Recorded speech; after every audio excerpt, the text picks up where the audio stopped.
show. And what does Eric do on Legit? What's your part? I play a bookie that's at a cockfight. You're a bookie at a cockfight? What? He sets up cockfights. Jim came up with a really funny part for him, and supposedly he steals the show in this episode, and they're even talking about maybe making this a reoccurring character. Wow. Recurring character. Yeah. Wow. Eric. Ooh. FXX. There's an Did FX. you enjoy it, Eric? That's like FX with an X? Yeah, it's like their FX2. How many channels can Rupert Murdoch own? I mean, Jesus Christ. FXX.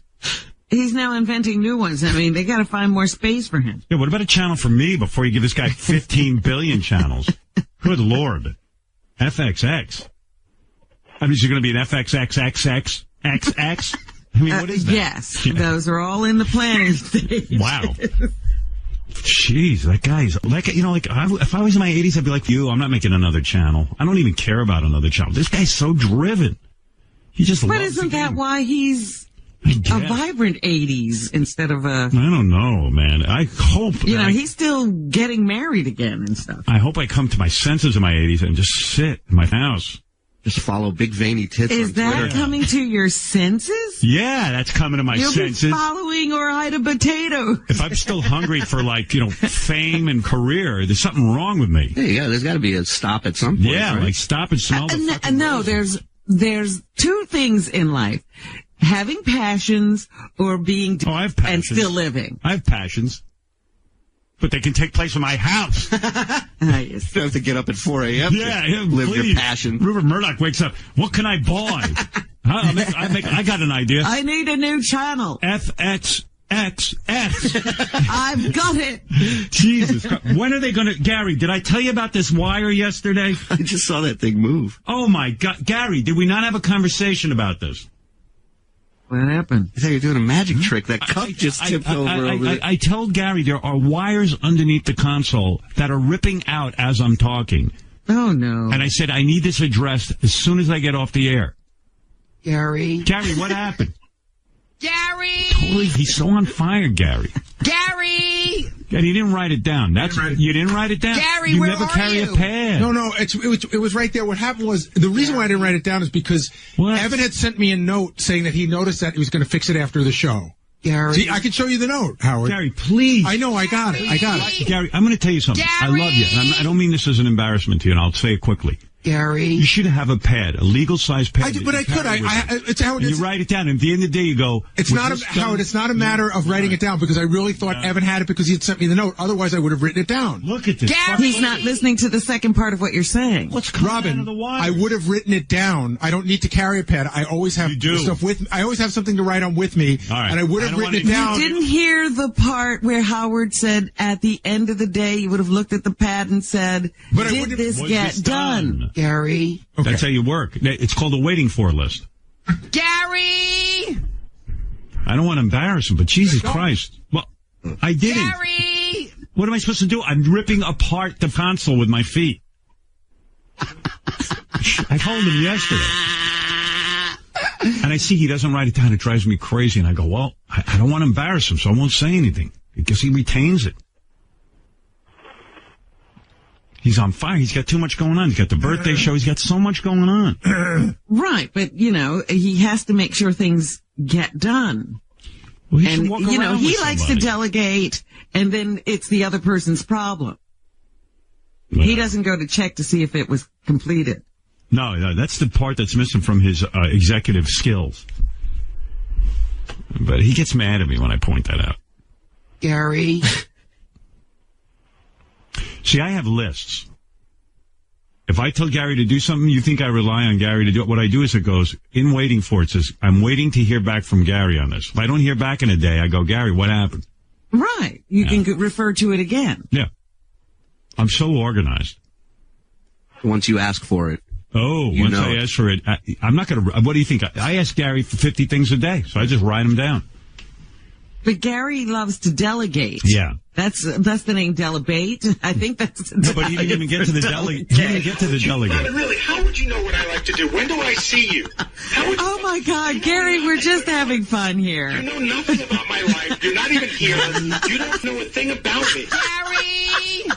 We're just having fun. Stop listening. Let's have fun at your expense. I got a couple of fun ideas. Just write it down. Well, they haven't come up now, Gary. Gary's on fire. Sometimes he just interrupts me when I'm talking. Like, Gary! He just wants to move on to the next thing. I don't want to pick on Gary. Leave him alone. Gary. Just if someone could fix this wire, because I'm actually going to take us off. Gary, please, I'm not talking to you. No, I'm saying it will be fixed. It was fixed. Thank you. It was fixed yesterday, and it's down again. No, it wasn't. It was not fixed yesterday. No, ask Evan. It was not fixed yesterday. There's no way it was fixed. It was like this morning when I walked in.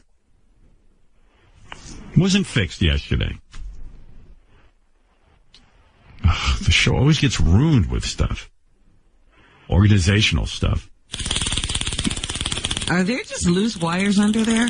Or is there something covering the wires? Well, I've had this before. You can't have wires just hanging on the floor. My feet, they get caught in them, and I pull. Yesterday, when I was interviewing John Goodman, in the middle of the interview, you see what is that? A clock or some shit? It's like I don't. It's a cup with something on it. I think a camera. It's got a camera. My foot gets caught on the wire, and the whole thing goes flying. Like it looked like a tripwire in a jungle. Like all of a sudden, the cup moved. What is that thing? I think it's a camera. Oh, yeah. It's all... Look at it. Look, it's taped to a cup. It's a camera taped to a cup. I don't even know what the fuck that... What a radio show. Camera. It's like MacGyver built a camera. I got a camera taped to a cup, so like I'm sitting here and I'm going... I'm talking to John Goodman. It's like... Wait, I thought they were ghosts in the studio. Yeah, I go like this. I go, look. I'm like, oh yeah, and I'm talking about him. I'm interviewing about Roseanne. I think all of a sudden you see this fucking camera moving. It's like Poltergeist. Yeah. I'm going, hey John, I have superpowers. Watch, and I made the cup move. Oh my God. It's a cup we don't have a stand for the camera, so we balance it on a cup. And then when my feet hit the wire, the whole thing comes tumbling down. It's like something Eric has set up in his room. Eric's got better equipment. So why did you call in for 2 days? Because you want to know that everyone that legit is going to air? Is that it? And that he's alive. And that he's alive. Okay. Thanks, Eric. What?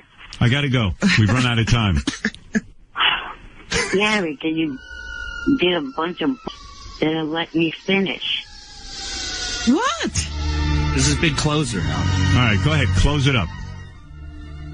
Besides me being in the episode, Johnny Jr.'s girlfriend and Jan also made it in the episode. All right. Thank you, Eric. Oh, please, right. Eric. We can't wait to watch it. All right. Take it easy, Eric. Jim Jeffries said Johnny Fratto's part, they wanted him to play a hitman. He said when he saw Fratto, he thought, this is awesome. We don't need any makeup or anything. Right. No wardrobe. He sort of looks that way. Johnny's now legitimate. By the way, Johnny is legitimate. His father was in the mom, not him. Right. Right. Let's make that clear. Just because Johnny walks around in tracksuits all day. Right. Doesn't mean anything. All right. Thank you, Eric. Can I actually also say that I was kind of on 2 different shows while I was down in LA? No, I gotta go. All right, Eric. Thank you. This promotion of yours is killing your whole career. Yeah, I gotta go.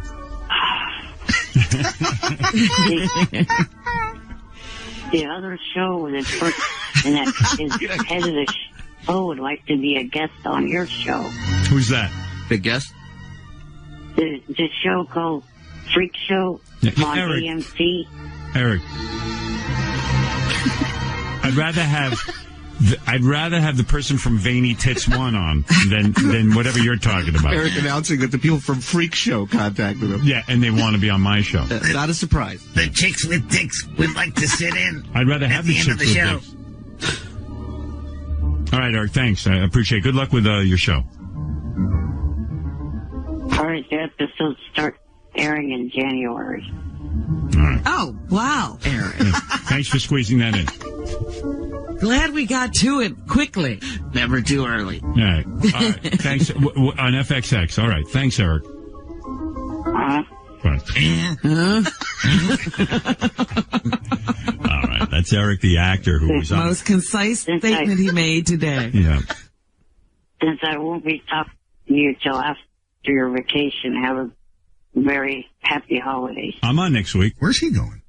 Yeah, why are you He's unavailable? going away. He's Where are been you dying going? to tell Where are me. you going? He's been I'm dying going to to tell me Vail. because he kept calling, getting the strap into his ski. I'm going to ski with Bodie Miller. He keeps calling, saying, "There's no way I'm available after Tuesday, so you have to get me on." Well, you know what that means. That means there's some big thing going on with him. It's his Yeah, family. what's going He's with on? his family. That's what it means. What's going on, Eric?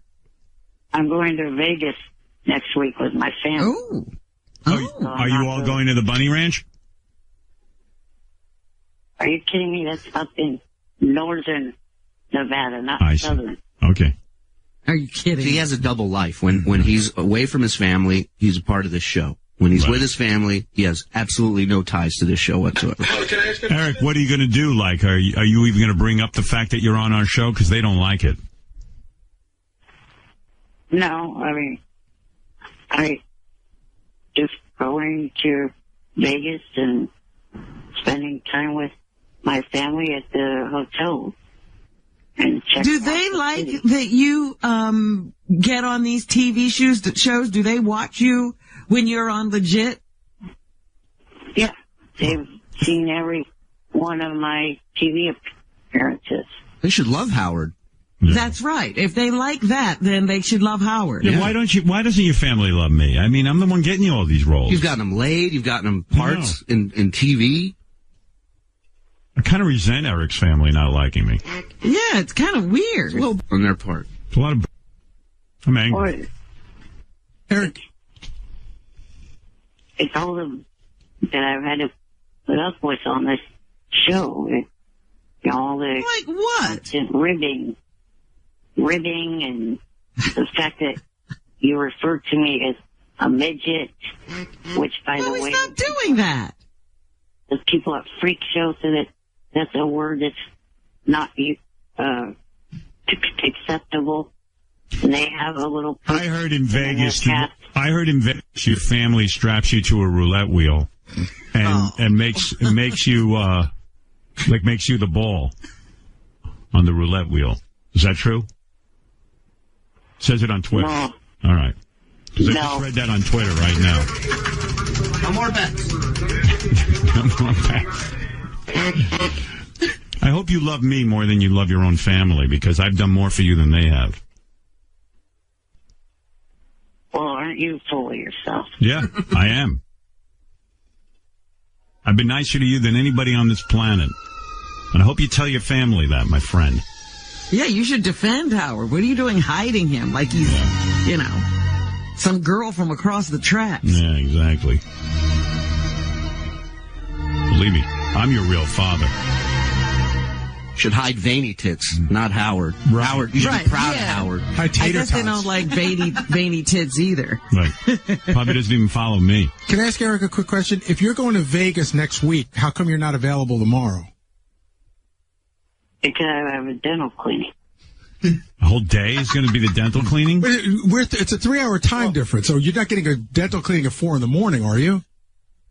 No, but I don't want to go to the dental cleaning with a lack of sleep. Why? What is it that you need to give them at the cleaning that you can't sleep through? I'd like to keep my mouth open, but I'm too tired. Anyway, it doesn't make sense. It's just, I would like to go to the dental cleaning completely rested. All right. I bet you he likes the dental assistant. Eric's a lot like my mom. Like, she does one thing a day, and she likes to be... Like, my mom's like, I have to get my rest. I'm going to the doctor. And I'm like, well, what's, why do you need more rest? Yeah. Well, it's very stressful. I'm telling you, he likes the dental assistant, and he likes to be awake for her. Wants to look his best. Well, probably is at perfect tit level. It says on Twitter that Howard Stern is your real father, Eric, and that I had for the tater tot, and that's how you were born. Is that true? No, it's not. All right, to all people listening on Twitter, that is not true. I'm just trying to save you time. In all fairness, Howard, we won't know 100% until we hook him up to a lie detector. Right. Where you will take a lie detector to prove that I'm not your real father and that I had for the tater tot? Yes. All right. Good. And chicks with dicks? You're willing to... Are you willing to take a lie detector to prove that you're not into chicks with dicks? At all? Yes. All right. Just went off. All right, Eric, I got to go. Good talking to you. And have a nice family in Vegas. Merry Christmas. Thank you. All right. There you go. Bye. Unlike you, I'll be hearing from him all day. Yeah, I know. His art. I can't even hang up on him. Oh, really? Yeah, hang up. There, okay. His whole life is our show. Yeah. You know, and like he's calling you all weekend. And then when he gets around his family, he's like, hey, Howard Stern, you know? Oh, if I need something from him and he's around his family, I'm in for even reaching out to him. Right. You know I'm with my family. Right. Oh, yeah. What does he have? Does he have brothers and sisters? Yeah. Are they normal size? Yeah. His brother's a firefighter. Yeah. No kidding. Yeah. Jeez, that's it's like, I would be so upset if like my brothers and sisters all had normal height and I was the one who like got all fed up. Just sucks. Yeah, but what can you do about it? Well, you can be a bitter, angry little guy. Right. And it must be hard for his brother, too, because his brother's like, why was I spared that? And like, and he must feel like guilty, like in a way, like, oh, wow, my brother suffers and I've got to. Yeah, I don't see that. He's a firefighter. He's probably getting laid left and right. Yeah, but I'm just saying, I mean, he's got to be some sort of emotional guilt there, too. Like, oh, man, why me and not him? And this whole. But it isn't his fault. Right. Why should there be emotional guilt? It's not a question of fault. It's what people live with. They see their brother suffering and they're like, wow. It's like Elvis. His twin brother died in utero, but Elvis always felt like, oh, man, like, why did I survive and my twin brother didn't? First of all, his parents shouldn't have even told him he was a twin. Yeah, I mean, you're basing your theories about all people on a real nutcase. No, I'm basing my theories on real psychiatry, that people walk around with all kinds of guilt. Not people, rational. Some people. If nothing's not everyone, 100%. Okay? The point is that it's got to be very difficult on the family dynamic to have Eric that way, and then you have a healthy brother who's got to walk around, you know, feeling like, oh, wow, you know, I got everything my brother doesn't. What about the parents? And shouldn't they bear the guilt? Of course, it's not guilt. They just bear this horrible thing. Like, wow, you know, gee, did we do something wrong? Was it, you know, did we smoke some weed? Did we, you know, it's not rational. It's just you walk around feeling guilty. But how long can you go around feeling like rational, that? You know? Yeah. What? Like, how long can you go around feeling like that? At some point, your whole life if you don't work it out. No one deserves the guilt. It's just you feel it. It's there. It's there. And lots of people do work through it. Maybe his family has. What are you so angry about this morning? Because I hate the generalizations that this is it. He must be feeling. Well, he could be. And he is, believe me. I know everything. Believe me, I'm right. Yeah. It's just the dynamic of life. Hey, by the way, NBC says, NBC Television. It is Saturday, December the 7th, 2013, just after 2 p.m. here on the West Coast. I am very much alive, Will Noonan, and the other Don't Like You. Behind me on the TV is the Texas Baylor game in the second quarter, and it is 3-3.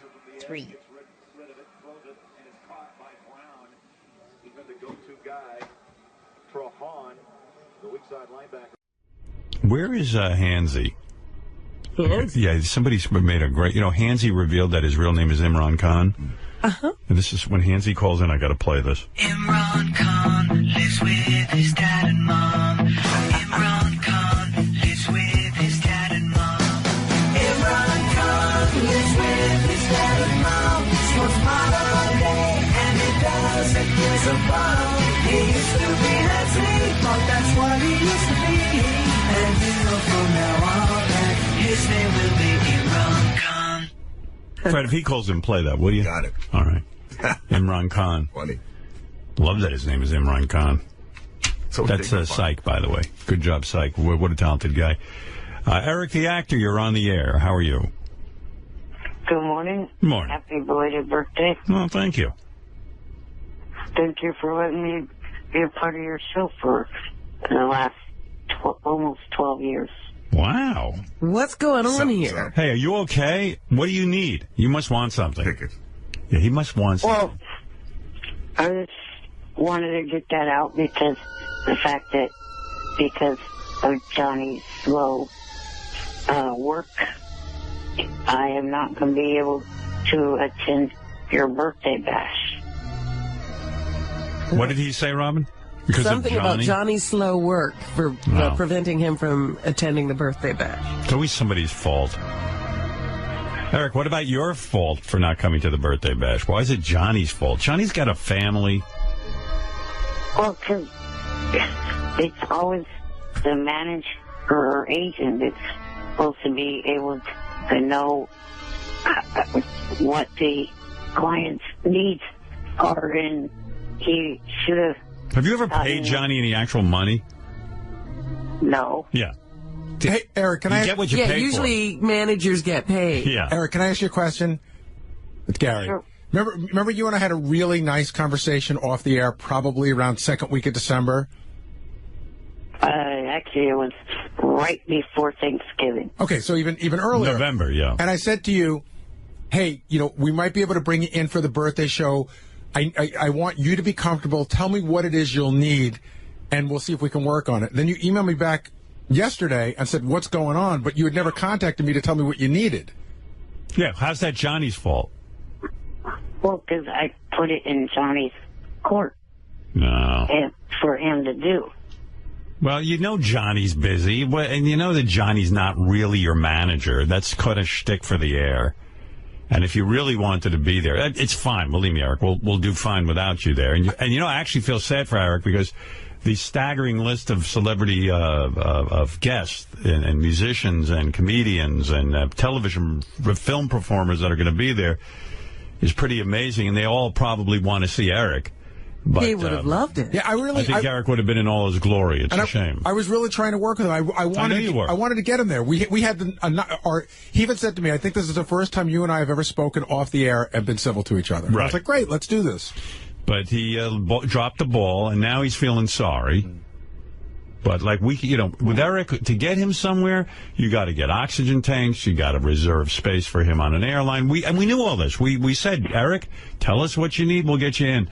And listen, he would not tell us. So that's it. Eric loses out. Eric the actor could have had a big weekend. Super Bowl weekend, New York. Yeah. You dropped the ball. Hopefully, if everything goes right for the 49ers, my friend Adam Snyder will be there because he's an offensive lineman for the Niners. All right. Eric, thank you for the call, and good luck in Sacramento. Thank you. That's Eric the actor, right. Everybody. Okay, there he is.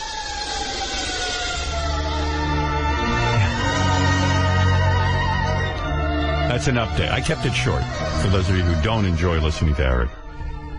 Just another glimpse into the little guy's life. He blames Johnny Fratto for him, and I know Eric's upset that he's not going to be at the show. But he really only has himself to be upset with. Am I right or am I wrong, Robin? You're absolutely right, but I'm still flabbergasted by the tone at the beginning of the call. Yes. He was so nice. Well, that's when he was leading somewhere. I didn't want to ruin it by listening to where he was going with this. Well, there you go. I'm thrown. James, you're on. Let's see. Eric the actor. Good morning. Hello, Eric. Let's see. Maybe the phones are on. Eric, you there? Oh, there we are. Okay, there we got him. Okay, Eric, go ahead. I'll give you one thought of the guy's name. Maybe he was a very handsy person. What do you mean? Hands-on, touching a lot. I doubt he was hands-on. He stays in his house. Yeah. But the reason why I call it because I'm annoyed with both Johnny and Gary. All right. Because of the fact of the two of them did not communicate well to end up getting me through the birthday bash. Yeah, you're going to miss a big party. Yeah, this would have been right up your alley. I mean, with all the celebrities that are coming. And, but I got to tell you, Eric, you're one of those guys that really does blame everyone for their horrible situation in life. You should be more handsy on. Like handsy. You should be more hands-on. Eric, this is 100% on you, because you and I had that conversation. You never said to me at the end of the conversation, hey, Gary, call Johnny and work it out. I said, get back to me and tell me what you need, and you just never called me back. Well, you could have checked in with me. I didn't want to be annoying. You know what, Eric? I got to tell you.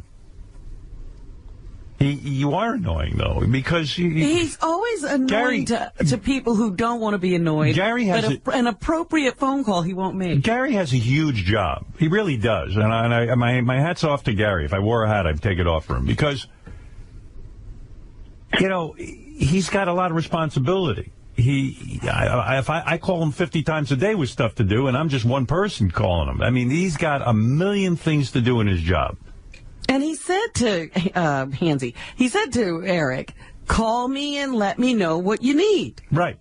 Now, you couldn't be any more giving or present than Gary is.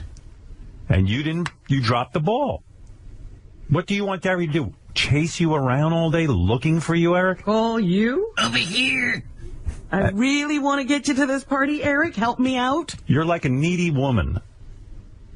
I didn't want to be an annoyance, bugging him about. Stop it. Since when don't you want to be an annoyance? You bug the shit out of people all day. Eric, you will leave me tons of voicemails and email me ad nauseum for something that you want. And we had a nice conversation. You and I even agreed. You said to me, I don't know that we've ever spoken off the air and been this pleasant to each other. I said, I would really like you to be there. Tell me what you need. And what did you do, Eric? I didn't, but I... Well, so then whose fault is it? Whose fault is it that you're not coming to the birthday show? I was trying to play it cool for once. Play it cool? Well, why would you? There you go. Now you're cool. Well, you're the coolest. You're almost... Because you're not showing up. Yeah, a guy calls you up and says, Eric, what do you need to get to the birthday show? And you don't call back. That's it. Over. The other reason why it is on Johnny's head is because he found a company that wanted me to be there. And he should have gotten... Everyone should have. Everyone should have. Work. Because he has these presents from this company that wanted me to present them to you. All right. Can I just say one more thing? I got to move along. Yeah. What is it, Gary? Eric, and again, I'm not taking a shot at you. What do you, like, in other words, you have nothing but the entire day to plan and do these things. There's nothing else on your plate but figuring out how to get here. Right. You had one thing to do. One thing. I don't have the right connections to get... You don't have it. Stop. Eric, Stop. You would have called me back and you would have said, listen, Gary, it needs to be me and a handler. You'll have to call the airline. And in fact, we even talked about how he doesn't like to fly. But you know what the other thing Eric does? He does this thing where he holds off. Like, you guys want me there? As soon as you say, hey, Eric, we'd like to have you there, then it all of a sudden becomes a big, like, you guys want me there. Am I getting paid? Am I this? Am I that? I know what was going through. So I'll tell you, this is the real story. You want the real story? I do. This is how Eric thinks. I'm right in Eric's head. Oh, Gary called about some birthday show, and this is when the birthday show, no one was clear what it was. They want me there. I'm going to, in other words, he passively aggressively wants to sort of bust your balls now that you want him to do something. I have to see. I'm not going to that. I remember. See, I expected that's what it is. And now all of a sudden he realizes nobody gives a fuck if he's there. He would have had a good time. It would have been his big night, because to all these big celebrities who listen to our show, he would be a celebrity. They'd all come over to meet him. Jimmy Kimmel really, really wanted him there. Yeah. I could tell you a couple other people who are going to be in the audience who are huge names.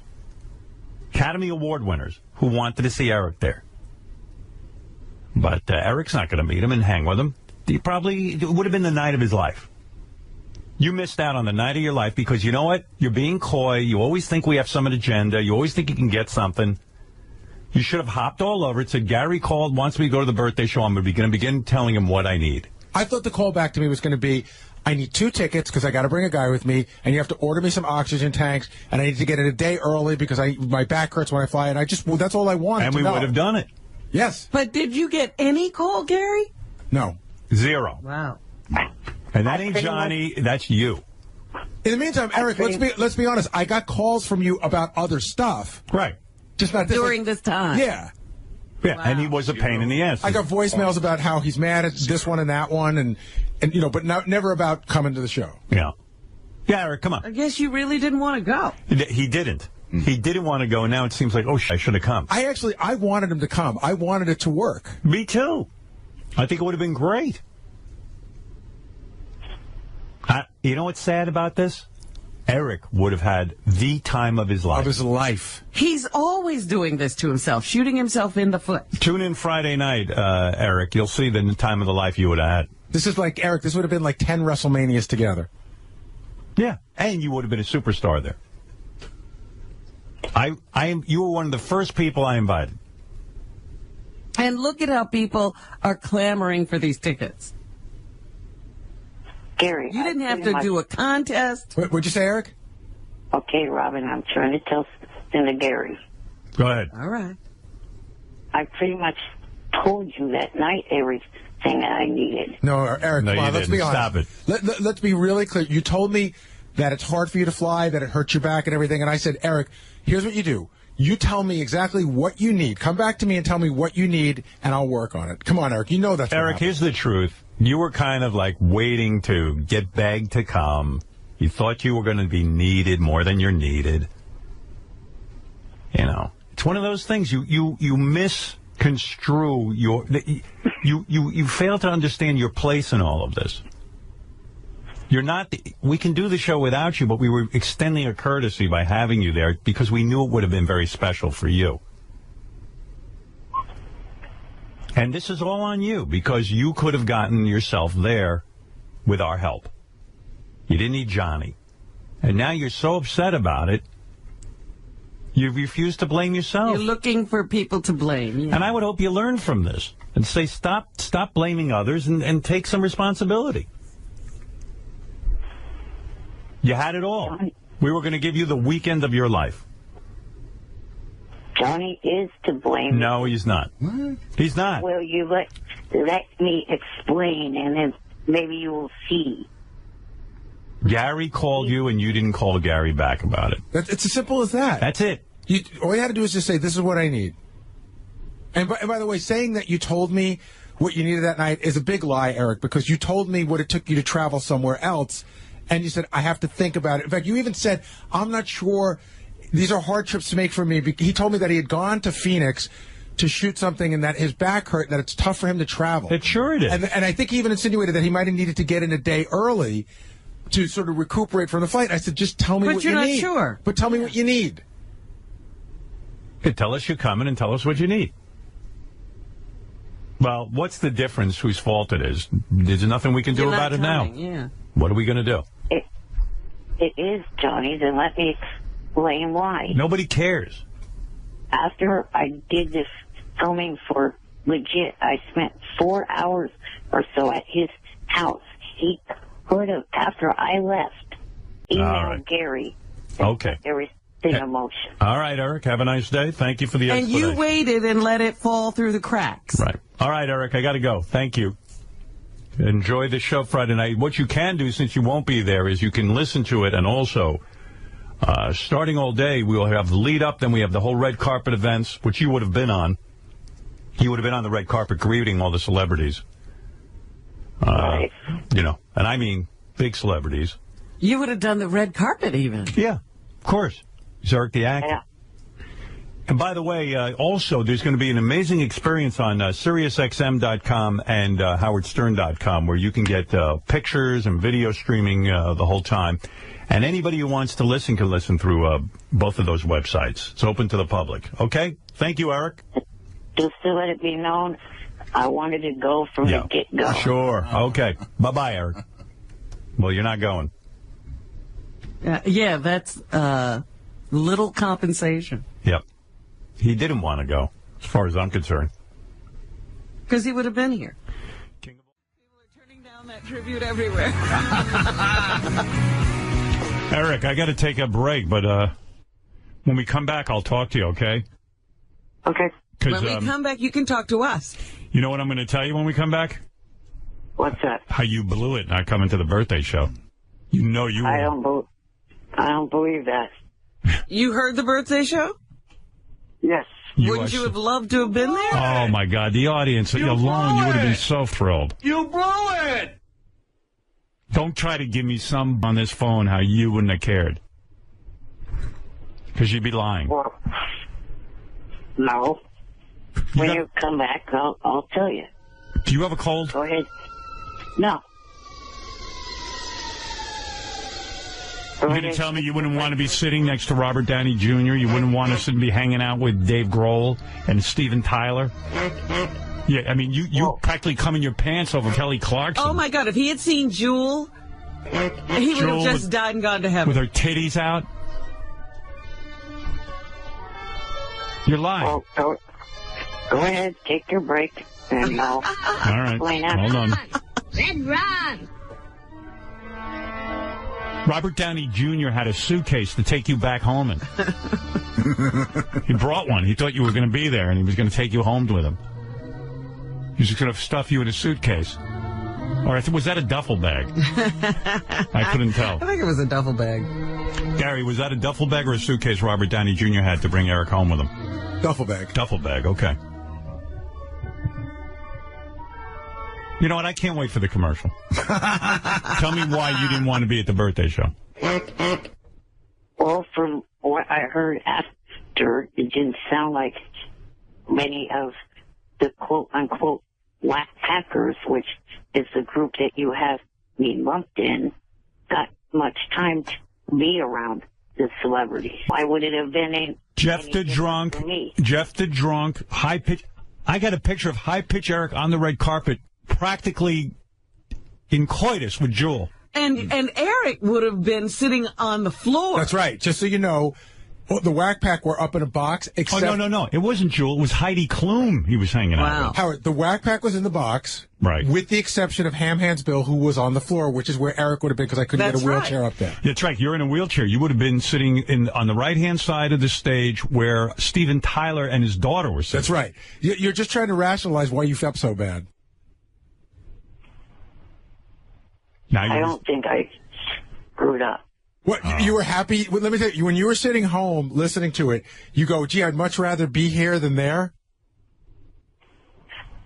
This is a guy who comes in his pants just to meet some third-rate wrestlers. Yeah.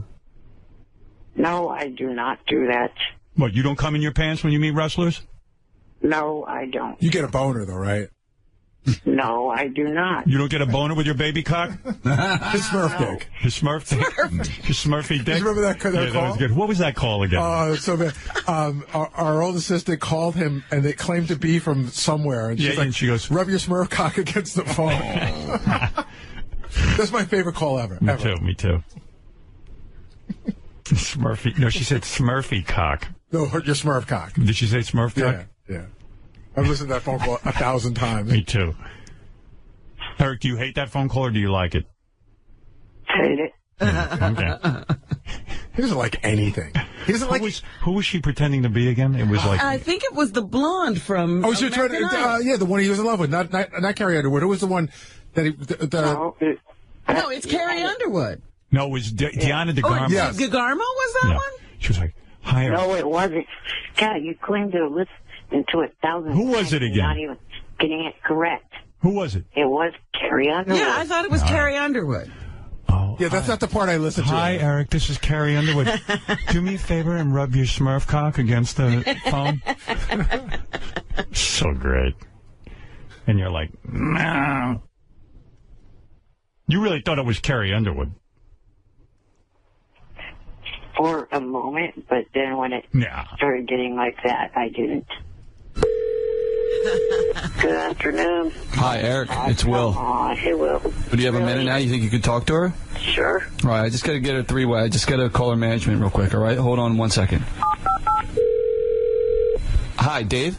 Yeah, is Carrie available now to talk to Eric? Oh, okay. Hold on 1 second. Eric, can you hear me? Yes. All right, I'm going to get Carrie on the line right now. Hello. How are you? Great. How are you? Is this Eric? Yes. Hi, it's Carrie. What's happening? Oh, not much. I sent you the roses to the East Rutherford, New Jersey arena. Yes. I got them yesterday. Thank you so much for that. That was really, really sweet of you. You're welcome. Can I ask you a question? Sure. Do you like dancing? It's not that easy being in a wheelchair. Listen, I know you're small, but can I ask you something? Okay. Are you small in the pants, too?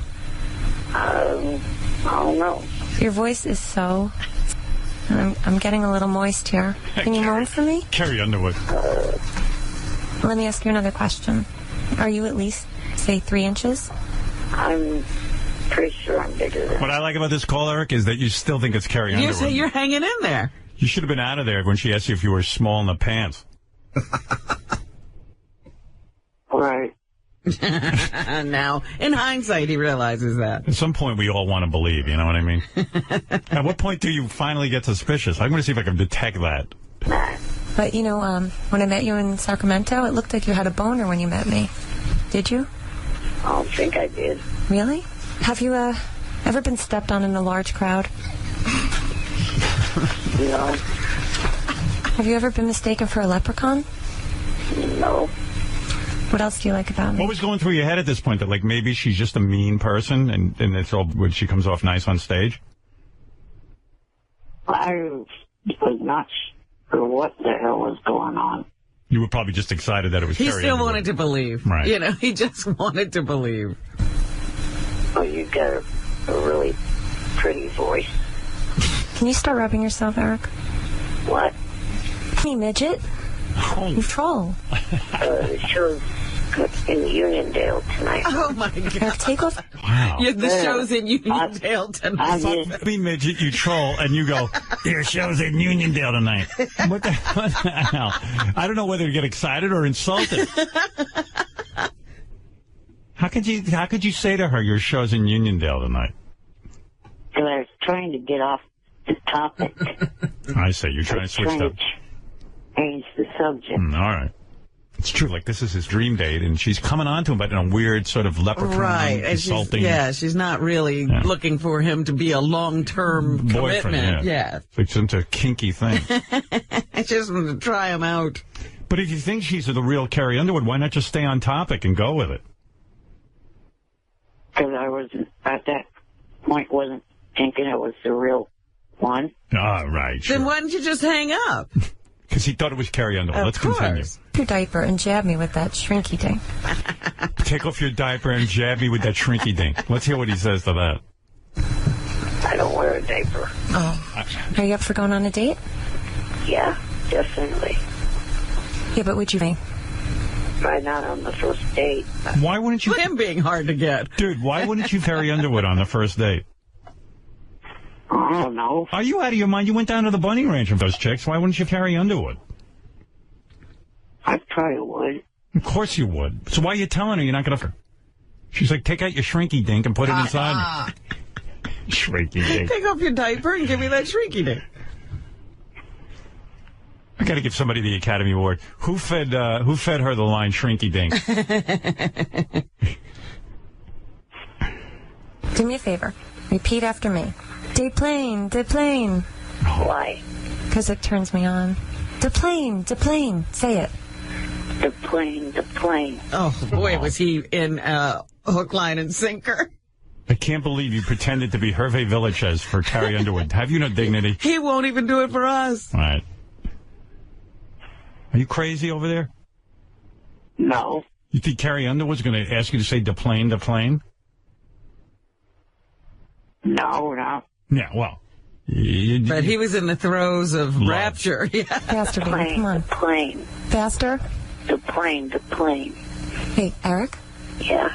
Do me a favor. Rub your Smurf cock on the phone real quick. Why? Because I want you to. Smurf cock. Why? Yeah, that's a good question, actually, Eric asked. Why? Why should I rub my Smurf cock on there? Just take it out of your pants and rub it against the phone. Take it out of my pants and what? Rub it against the phone. Repeat their instructions, please. I don't believe my ears. I think I hear it, Eric. Is that you? Are you doing it? I did it. Do it again. Do it again. I can't believe you're rubbing your Smurf cock against the phone. I didn't you're even really know that dumb. Why would I do that? I wouldn't ever want to use the phone again. Oh, please. Why wouldn't you do it? Because you're doing everything she says.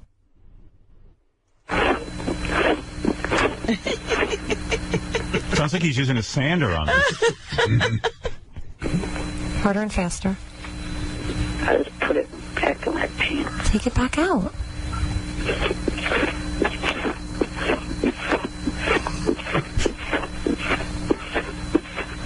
Oh, my goodness. Does the phone smell like dwarf cock? Huh? Don't you guys have sound check in 25 or... Did you make a mess in... Don't you guys have sound check? Eric, that's sweet. You're worried about Carrie Underwood's sound check. You're a good guy, you know? He's nervous that he's having phones with her and she's got to get the sound check. Or underoos yet, Eric? I wear regular underwear. Oh, okay. Talk dirty to me, please. Say you want of me. I want to have you. No. Say I want of you. I want you. Can I give you a tip?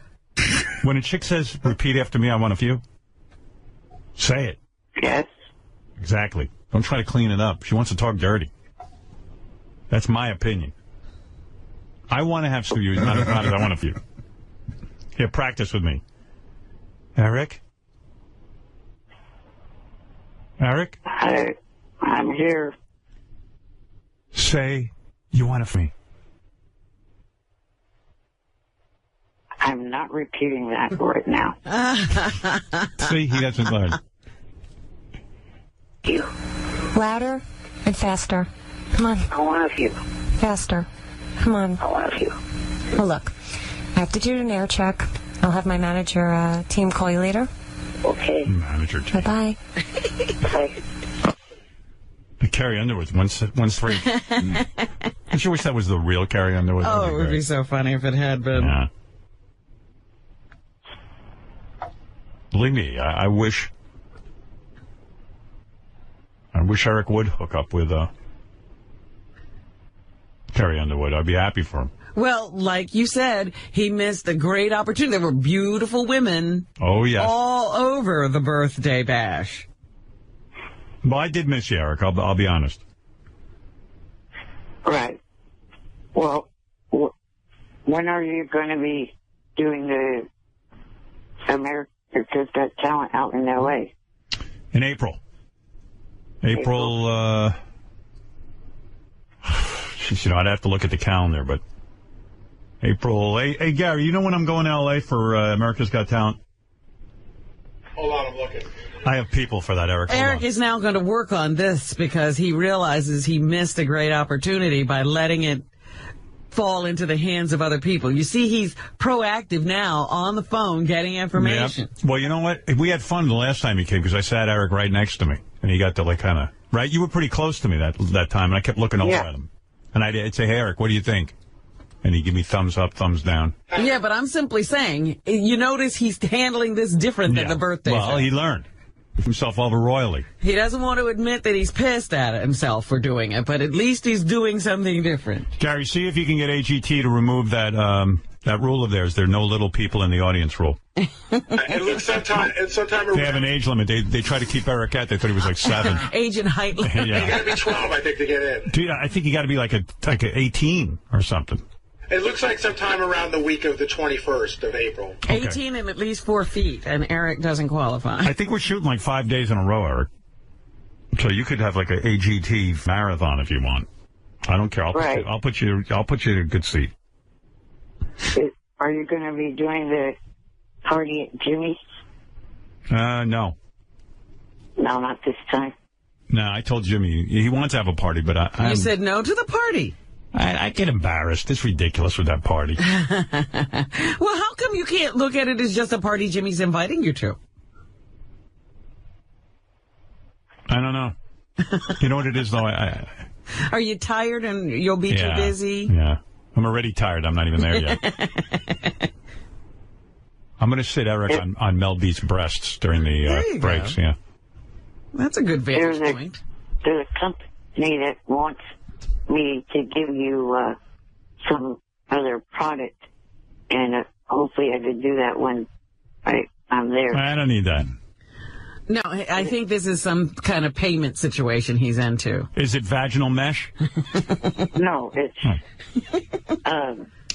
you got at your place and you have big home entertainment stuff, right? Yeah.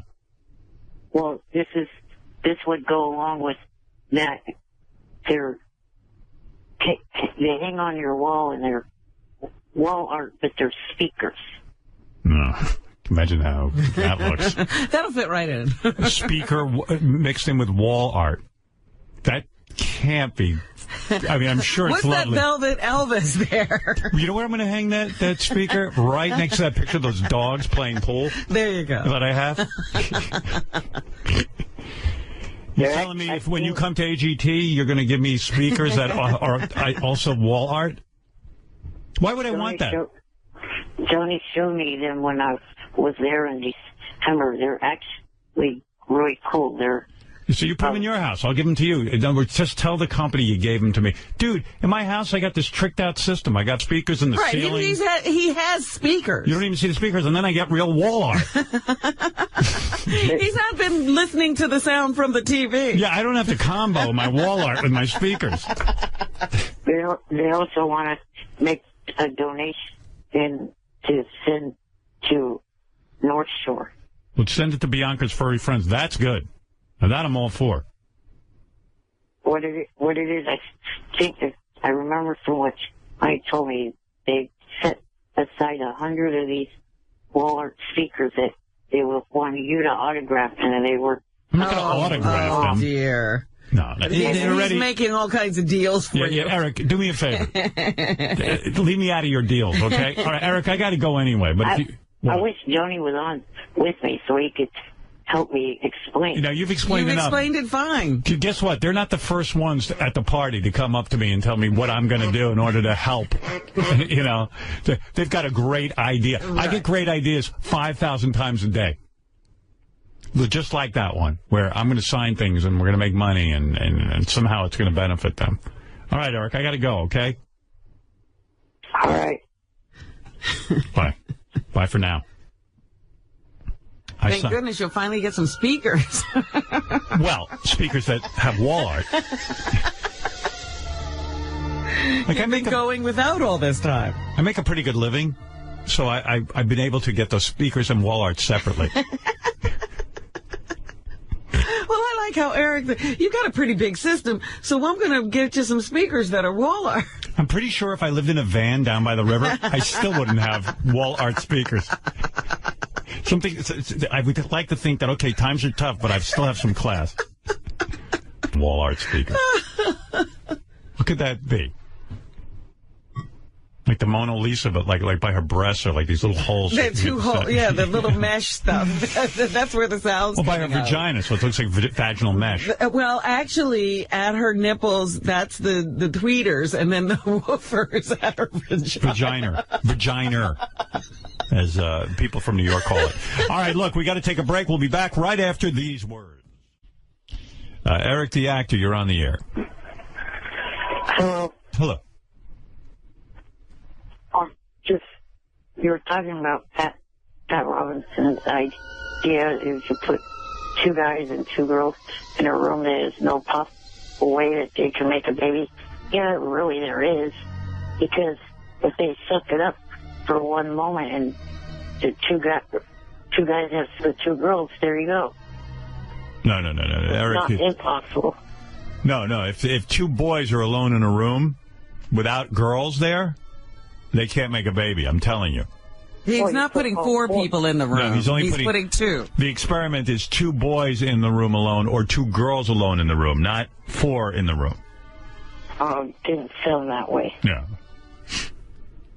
I thought you had some kind of new information. I was impressed. Eric thought he found a loophole. Yeah. But all right. Fair enough.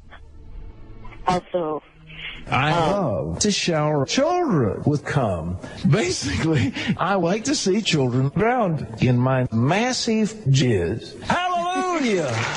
Wouldn't you love to hear him say that? No, that'd be like he'd just lose his mind. Eric, what can I do for you? Well, yesterday I called for a couple reasons. one of which was I wanted to talk about legit. You know, you did do a commercial for it during one of the breaks yesterday, and I was on hold. I thought you would have put me on air when you mentioned it, but you didn't. And then over the weekend, Benji and I on direct message kind of got into a little bit of an argument. What are you saying? All right, Eric. I don't know. For some reason, maybe because my shoulder is in pain in my neck, I'm losing patience. I don't know why. I'm sorry. Forgive me. Is there a short statement that perhaps one can make here? Well, just Benji's view on Arizona's terrorism. discrimination. All right. Well, okay. All right. I'll ask him about it later. You were arguing with Benji about terrorism on Twitter? No. Discrimination. Oh, discrimination. You were arguing, Benji, with Eric on Twitter? Well, it was a political discussion. Yeah. Eric wrote can you me, sum it up? Because sure. I'll be here all day. Sure. I have a libertarian view that I think it's wrong, but a private business should be allowed to discriminate. Okay. And Eric said it was hurt by that, and I would be hurt by it if someone did it too, but I don't think the government. How do you should argue stop. on Twitter? You mean in 114 characters, or it's an instant message, a private message? It's just between the two of you. Direct message. Wow, I can't think of more of a waste of time. The two of them. The two of you Neither arguing. one of them has something better to do. Yeah, no, it's crazy. We have so little free time, and oh my You God, talk to people sometimes. So precious. I don't know. I just over in Twitter and instant messaging and arguing about discrimination and whether or not you should be able to discriminate at your work. What's going on right now? You're talking. All right. Okay. Hey guys, I got to get out of this, Eric. Okay, forgive me. Let's talk another time. Do you still order off Amazon? Yes, of course. You should make up a wish list for yourself. Okay. Why? Whenever I want something, I buy it. I make a living. Well, I'm not wishing for anything. I'm sure fans would get you stuff. I don't want them to give me stuff. We don't need that. My fans have given me already a life. Well, why would I ask them for free stuff? Right. I'm not in your position where I have my hand out. I work, and then whatever money I make, I spend on my things. See? I know you talked about Jimmy's baby coming up, but did you congratulate him on his 2000th show? I thought it was his 200th show. No, 2000. 2,000 shows. You know, how does everyone keep track of how many shows they do? I was thinking about this. I read that Jimmy had I thought it was his 200th show, his 2000th show. Why are we not tracking how many shows we do? Maybe we had a certain number. We've got an incredible number of shows, I'm sure. I don't think I have anyone on my staff who could actually count how many shows I've done. How many shows have I done? Why is no one celebrating this? I don't know. I never think to count the amount of shows. I read that Jimmy was, congratulations. I guess that's a milestone, of course. But anytime you're on late night television, if you get past 20 shows, you should be happy. Yeah, it is the 2000. That's right. And I'm happy for Jimmy, anything. But problem is here, no one even tracks these kinds of things for me. I'm sure Jimmy didn't know that. I'm sure somebody tracked it for him. Well, they make a big deal out of these things in television. Gary, they mean something. I want to know how many shows I've done. I don't have an exact number, but I want an exact number. It's approximately 7,000, but I can get an exact. It's got to be more than 7,000. It's got to be. If Jimmy's already done 2,000 and he's only been on, you're telling me I've only done 5,000 more shows than Jimmy? Jimmy used to go to high school in Vegas. Do you know what they just listen to it? That can't be right. Of course not. But 7,000, maybe 70,000. 250. What you think about 250 shows a year for 30 years? I mean, I've been on since. And what show are we tracking? The Howard Stern show. When do we start tracking it? Do we start tracking it in WRNW? Like what's your start date of when we start tracking? I don't even know. Jimmy doesn't track. I want someone to track for me and decide these things. How many shows I've done? Okay. I'm pretty sure you can start at least from Washington, D.C.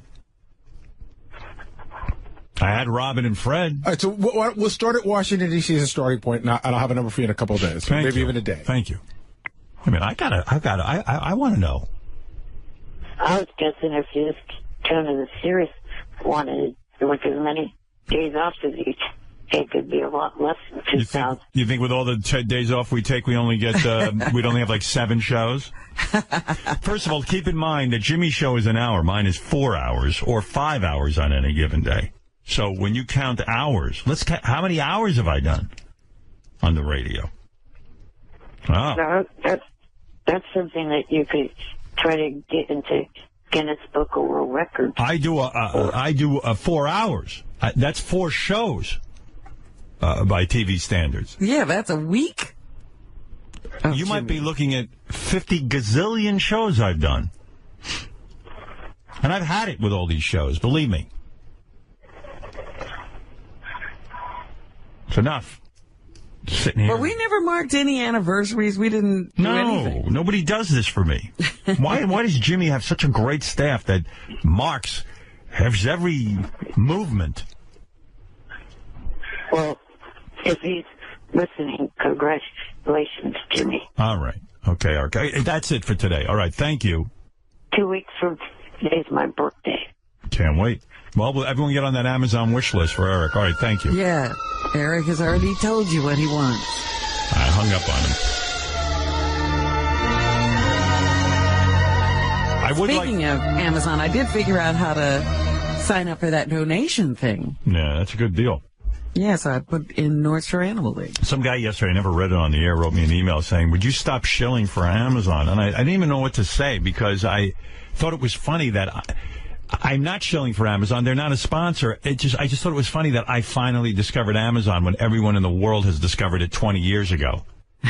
And that's what I thought the humor was. But hey, by the way, I will mention that on our website, howardstern.com, there are many interesting things, but one of them is Eric, the actor, blogs on there, evidently. I just found that out myself. He's a frequent guest on the radio show that John Lieberman does at 4:45 every day on Howard 101, and then I guess somehow, I think Jason said to Eric, the actor, why don't you blog? And so he began blogging. I think he's on Lieberman's show tonight. Are you on tonight, Eric? Yes, I will be. Yeah. It's funny. The blog is like, it looks like it's 5,000 pages. Uh-huh. Because he sends it to us, and it's all like, it's like very tightly typed. You know what I mean? And it's dense. Very closely spaced. Yeah. And if you read it, I mean, if you have the patience to read it, it seems like it's like weird. You find weird stuff in there. Like Eric, for example, Eric started talking about God. Mm-hmm. And you know how Eric will not play a gay character? Yes. As an actor? But he's talking on here about how gays deserve the same rights as everyone else, and God loves gay people, and God does not exclude people in any way. You're very liberal, but yet you won't play a gay guy. Seems weird to me. It's weird. Explain that. I don't know how to explain it, really. But it's you, Eric. You must have some thinking behind this. You should see this stuff. What keeps people from heaven's gates is being hateful towards your fellow man and not hold love for God and his son in their hearts. I didn't even know you were this religious. Being around gay people is not going to do anything to hurt you in any way. And what about playing a gay person? Yeah, so why won't you play a gay person? I don't know. It's one thing that I choose not to do as an actor. It doesn't make any sense at all. Right. Then he has some beef with Benji that he goes into for a very long time on this blog. I mean, attempt to read it. I guarantee you can't get through. I can't even get through it. I had Jason write a synopsis of what Eric's talking about. I can't even get through the synopsis. What was the awful conversation you had with Benji? Well, I kind of went over it with you yesterday. Benji, what was it again? Because I couldn't take it. It was like so boring. What were you guys talking about? I have a libertarian viewpoint. Right. I think private businesses should be allowed to discriminate. I don't think it's nice. I think it's wrong morally, but they should be allowed to legally. Okay. And Eric, as most people, as you do, think that's wrong. And what did you do? Did you... No, Eric, but did you think it was right that private businesses didn't serve black people in the South? Did I think it was right? Yeah. No, I think in other words, a black person would go in, they'd sit down at a counter and ask for a soda, and the guy would spit on them and go, get the f out of here, and then use the N-word. It was worse than that, Howard. They weren't allowed to go, if you're walking down the street and you're thirsty, there's no store where you can go and get a drink of water. That's what I'm saying. So you for that? Am I for that? No, I think it's horrible. I would boycott. But I think it should be their legal right. Wow. There's a lot of things that I don't think are right that I think people should have the right to do. Really? Yeah. Like what? Like that. You should be allowed to say to a black person, you can't come into my restaurant because you're black? I don't think that's right. Well, listen, I'm sure you believe in certain forms of discrimination. I do? I would think so. You don't have as... I think if whatever one person gets to do... Are you okay with single schools? Single schools? Sure. I'm okay with it. Yeah, I'm okay with that. Is that discrimination? No. No, because as long as you can have single schools for both women and men. So separate but equal is okay with you? No, there are also co-ed schools. As long as you have all options. A choice. Yeah. In other words, if I know what you're saying. Like, you could say, hey, well, you can go to some restaurants, but you can't go to others. I hear what you're saying. I don't think it's right. I think it's horrible. I don't like racist people. I don't like homophobe people. Yeah. I think it's morally very bad. I just don't think it's the government's business. I don't know. It's a more that's utopian hardcore. view. I understand. Because if you leave that all up to the private sector, you're going to have chaos. Howard, when I heard someone last night talking about this, one of Arizona's state legislator guys, he said that they're doing this for people with religious reason. Our whole country is based on separating church and state. Where did you guys have this argument, by the way? I put a tweet up, and Eric DM'd me. We follow each other. Direct. And how long did it go on, this conversation? Just about eight or nine lines, right, and stuff. And because this email, this blog that he wrote for us, it's very long. The original blog was 7 pages. I'm talking type. Oh my goodness! But that doesn't mean it's not good. With almost no, single space. I'm looking at it now. It's a lot. It's crazy. It does a lot. Hey, I'm going to get to Sam Champion anyway. I want to talk to him. Howard, please, it does a lot to debunk what people think of me. And then also, tonight is second season of Midget on FXX with Dr. Drew on as the guest, and I will be on there in about 9 weeks. Okay. Yeah. Eric's promoting his appearance 9 weeks from now on Legit. What is it, Jason? I'll keep that in mind. Marking my calendar now. I just want to say the way we put his blog, and thank you for doing it, Eric. It is actually, you put a lot of work into it. Yeah. But I just put it in the same format that we got it emailed to us, so people could see. What it's like. This is the way right. I didn't make it himself. Easier to read or anything. Well, by the way, officially the internet just exploded because they ran out of room because Eric's thing is so long. When you get this, do you actually read every line of it? Because you have to, right? Yeah, I printed it out. Yeah. And How long did it take you to get through it? The whole first segment of the show, so the first hour of the show, wow. I was reading and highlighting. Wow. And I had to put, he doesn't say anything bad in there, but I definitely put a disclaimer that these are Eric's opinions and not ours. Is there anything in there that would shock us? Yeah, he had a weird line about, oh crap, I can't remember. Oh yeah, he attacked Scientology at some point. He called Scientology a fake religion. Why are they a fake religion and every other religion is real?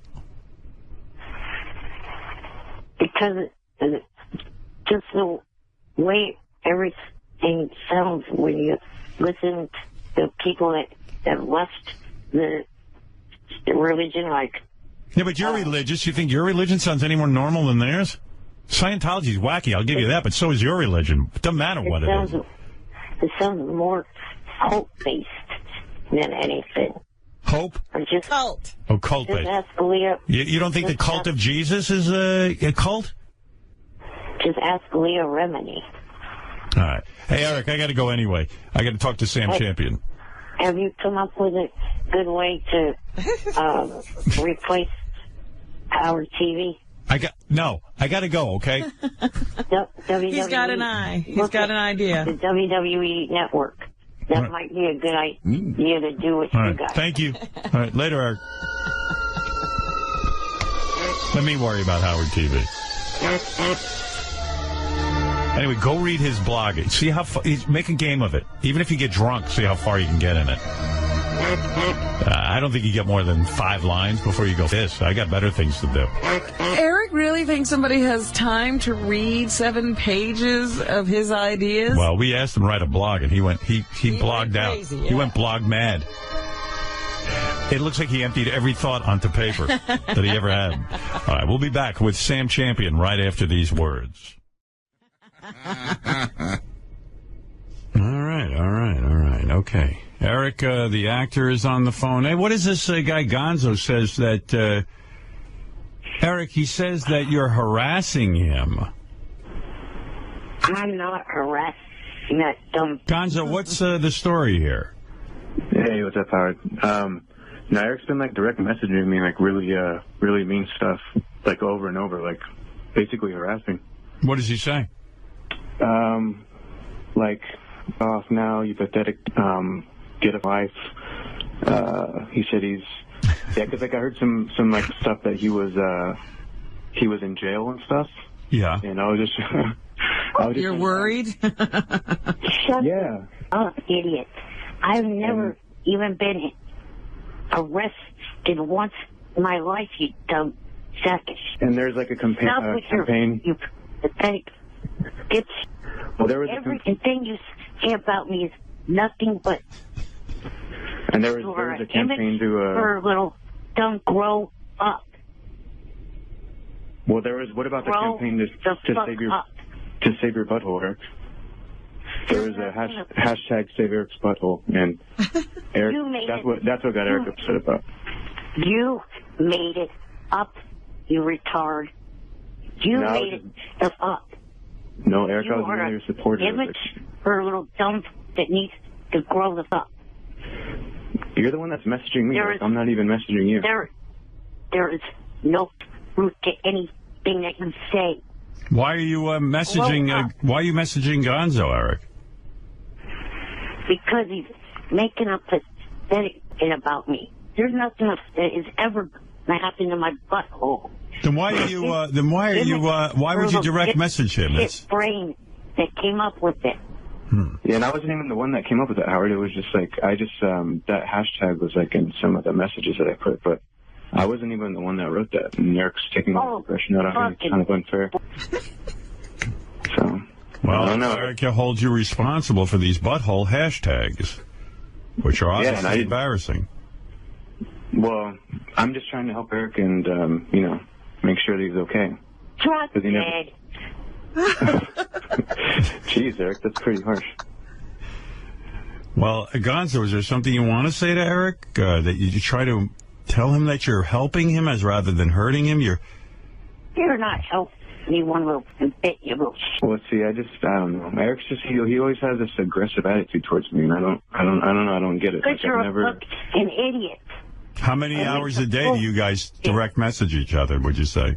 Well, he doesn't let me direct message him because he doesn't follow me. So it's kind of unfair because only he can send this like vicious stuff towards me. Oh, because you follow him. One-way street. So I can't even defend myself. It's kind of it's kind of fucked up. That's not even default to me. I have him blocked, but there's some folks this little doing it, still allowing him to follow me. Gonzo, is that right? Is there a trick so that you can follow Eric? He blocked you. Nah, I think Eric's just living in his own head because that's not true. He just wants me. You want me to follow you, Eric? No, I don't. You little. I think he likes the attention. Gonzo, Gonzo, I'm curious. What do you do for a living that you have time to around with Eric? I work for. Well, I have a normal job, but I don't want to say. But I just, So it's like... it's like an 8 to 5 job. 8 to 5, but there's a lot of time spent with Eric, right? No, not really. No. I mean, Eric spends way more time on us than I think we do on him. Are you going to report him to Twitter for harassing you? No. Because I like Eric, but Eric he has some vendetta against me that I don't get. I just was hoping that we could, make a truce and amends. Well, what about that? Eric Gonzo offering the peace pipe, so to speak. Yeah, because I hate when they're... Give a fuck. You're not going to make a peace with him. Fuck no. Well, him and others have also been harassed in my family. Eric, I think... No, that's one thing I didn't do. I didn't do that, Eric. Bullshit. I swear to Eric, but I wouldn't do that. Gonzo Stern on Facebook. Gonzo Stern? That's not me, Eric, dummy. Like, why would I... Just because they use my name doesn't mean that that's me. So you're not Gonzo Stern? No. The only one I am is Gonzo on Twitter. I don't even have Facebook. You're Gonzo Stern? Yeah, and I even told when Eric had his little heart problem, I told people to stop messing with him. Oh, that's nice, Eric. Gonzo said that you should not be harassed because of your heart problem. That's very nice. Yeah, I think maybe... Yeah, maybe he still does it. No, I took a hiatus for a week.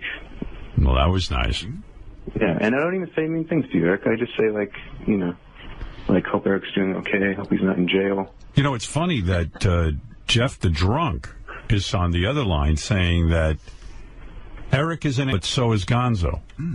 How do you get involved in this, Jeff? How do you know about it? No, Gonzo used to tweet me too. Oh. What's up, Jeff? And Gonzo's a douchebag. No, I'm not. It's okay because Eric's an asshole. What did I say to you, Jeff? Go drink your liver to... Jeff, you're a little buddy there. All right, well, there it is. Jeff, thank you for weighing in on this. Eric and Gonzo, obviously, the peace pipe has been put out there. The dove has been, flying, but it looks like it's not going to happen. Eric refuses to make peace with Gonzo. He says too much... sorry. Well, he says too much has gone down, that's all. Yeah, I just think it's kind of hypocritical of Eric to, say all this really mean stuff to me when he has that blog on HowardStern.com about, tolerance. It's kind of, it's kind of ironic. And by the way, Gonzo is not Gonzo Stern, for those of you on Facebook. Yes. All right. All right, boys. Well, thank you, Eric. Thank you, Gonzo. Thank you, Eric. Sorry it didn't work out. Okay, Eric? Please don't drop my call. I have allotted 5 or 6 minutes to this segment. I think you've had enough time, no? I just wasn't even what I called the fuck in for. What did you call in for? To give you some information on what you were talking to Adam about yesterday. A lot of times you like to go back to yesterday's show. It's so long ago that I don't even know. Yeah, who's Adam? Yeah, who is Adam? Carolla. Oh, Adam Carolla. Oh, Adam Carolla. Oh, and what is the information? Well, you guys were talking about shower head heights in hotels. Yes, I would like to see the shower head heights raised in hotels. Well, I know when it is a hotel expert that you've been talking to it. Oh, all right. Well, it's okay. There's not much expertise required. We just want the shower heads raised. Well, maybe he could tell you why. That's okay. I'm not that... Okay. All right, Eric, thank you. Gonzo, thank you. And I hope you guys work... Eric, will you direct message Gonzo right after this phone call? No. All right. Okay. I still have hope that me and Eric can patch things up because I don't. Shut up, ass wife! I'm trying to talk. See, that's what I'm talking about. Already, so he's so. He's very mean. Yeah. He's abusive. Yes. Yeah. I don't know. I'm getting cyberbullied every day. I'm sorry. It's rough. It's not fun to be cyberbullied. That's part of. I didn't know that Eric was a bully. That's a shame. All right, well, Eric is claiming he's fighting back. So. Yeah, well, he's the only one fighting this battle. It's a one-way. Shut up, asshole. Let me finish saying what I want to say before I get hung up on. Okay, go ahead. Sorry. Also, last week, did you see Jimmy's Suit of the Loom? Jimmy Fruit of the Loom? No. Hey, Suit of the Loom. Yes, I did. It was fabulous. All right, Eric, I gotta go. I posted the links on my Facebook account to try to help this charity. Yeah, it's a good charity. Jimmy was moved. I saw the whole piece. It was very, very emotional. All right, Eric, thank you. And Gonzo, thank you. All right, thank you, Howard. Thank you, Eric. Later, guys. Bye. Bye. Bye. All right, there you go. It's Gonzo and Eric. They can't work it out, Robin. Sorry. It's just like the Middle East. It's like the Ukraine and Russia. Do you want to speak to Eric the actor? It's his birthday today. Well, we have to say happy birthday to him. Hey, Eric. Good morning. Happy birthday. Thank you. How old are you, by the way? 39. Howard, I'm on here, too. He woke me up to be happy birthday, too, also. Oh, Johnny Fratto, who is Eric's manager. This is a rare appearance. Very good to hear from you, Johnny. I accidentally woke up. I should have never peed. I should have waited. Hey, by the way, Johnny sounds so defeated. Like, being Eric's manager has just taken the piss out of him. It's taken everything out of him. Yeah, like the guy just said... It has taken everything, Howard. Yeah, he's like, hello, Howard. It's like, oh, my God. I'm here, too. How many times a day is he calling you, Johnny?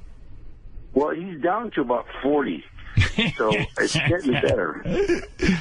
Like, what's the latest? It's like, well, Eric has millions and millions of ideas to open up restaurants, malls, a lot of things, and he has a lot of movies that can be improved. The problem is that they're already made. He has TV shows that he'd like to interject into, but they're already made. I keep trying to tell him that by the time he sees it, it's too late. It's like he's Donald Trump. He wants to build restaurants. He wants to make movies. Yes. He's everything. Yes. Yeah. Everything. He does it all. Yeah, he does it all. But it is his birthday, so, you know. Hey, Eric, what are your top 5 projects you'd like Johnny to work on with you? Oh, God. Well, maybe we can make some of this come true for your birthday. Get Johnny to work. Okay. All right, go ahead. I'd like to get into the Entourage movie. Okay. That's an easy one. Okay. That's an easy one. Well, hey, Johnny knows people, and Johnny can break their legs if they don't. So, all right, let me write that down. Number one, Howard. Where do we go from here? Let's see. Wants to get into the Entourage movie. What do you want Johnny to do? Are you making a list? Should Johnny just cold call or what? I don't know. I mean, that actually might be doable, maybe. Let's see what happens. He knows. What do you want to do in the Entourage movie? I want to be in the Entourage. He knows one of the original writers. What if they want to write a gay part for you in the Entourage movie? Will you do that? No. Oh, boy, you just took all the steam out of it. Because there is a gay part available for a guy in a wheelchair. I did hear that. Yeah. All right. Anyway, what's number 2? Number 2. Number 2 might be easier. I would like to be a contestant on the Hollywood game night. Oh, that probably could be done. When you say contestant, you mean like what Gary did? No. I don't know the show. Is that... You don't even seem to understand the show. You just ruin everything. You got to be funny in here. I can't wait for you guys to see this on Howard TV. Daily shows, classics, and exclusive behind-the-scenes access. Well, that's going to be on Howard TV. The funniest, sexiest, most star-studded network on TV is Howard TV On Demand.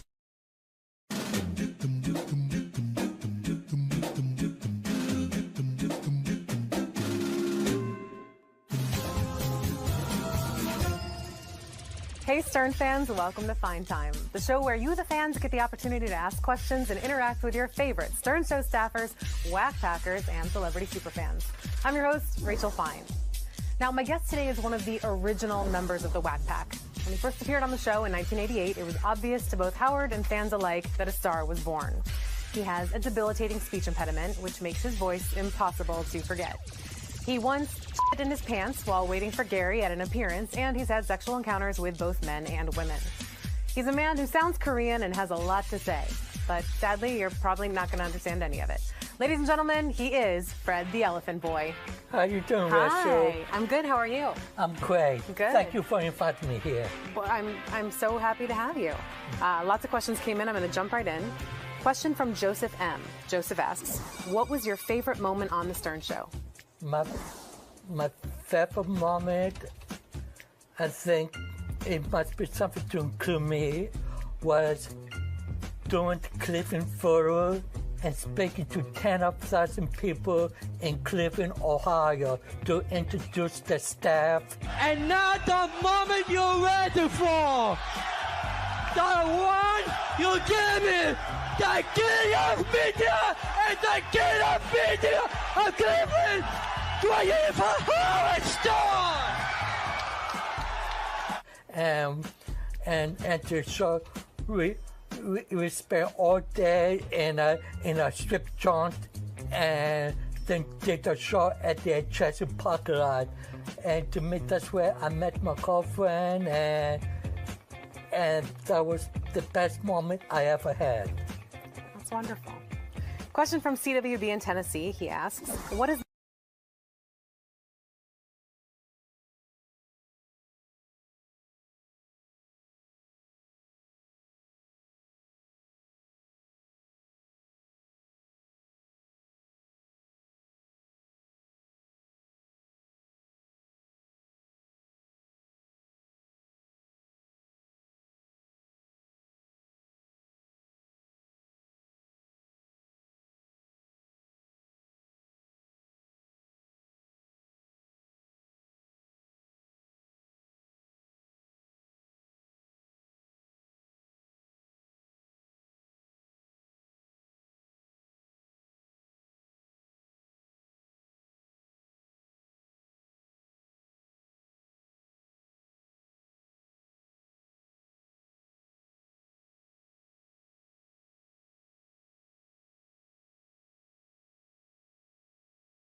John R. John asks, at what point in your life did it become acceptable to shit your pants just to be on time to a Stern-related event?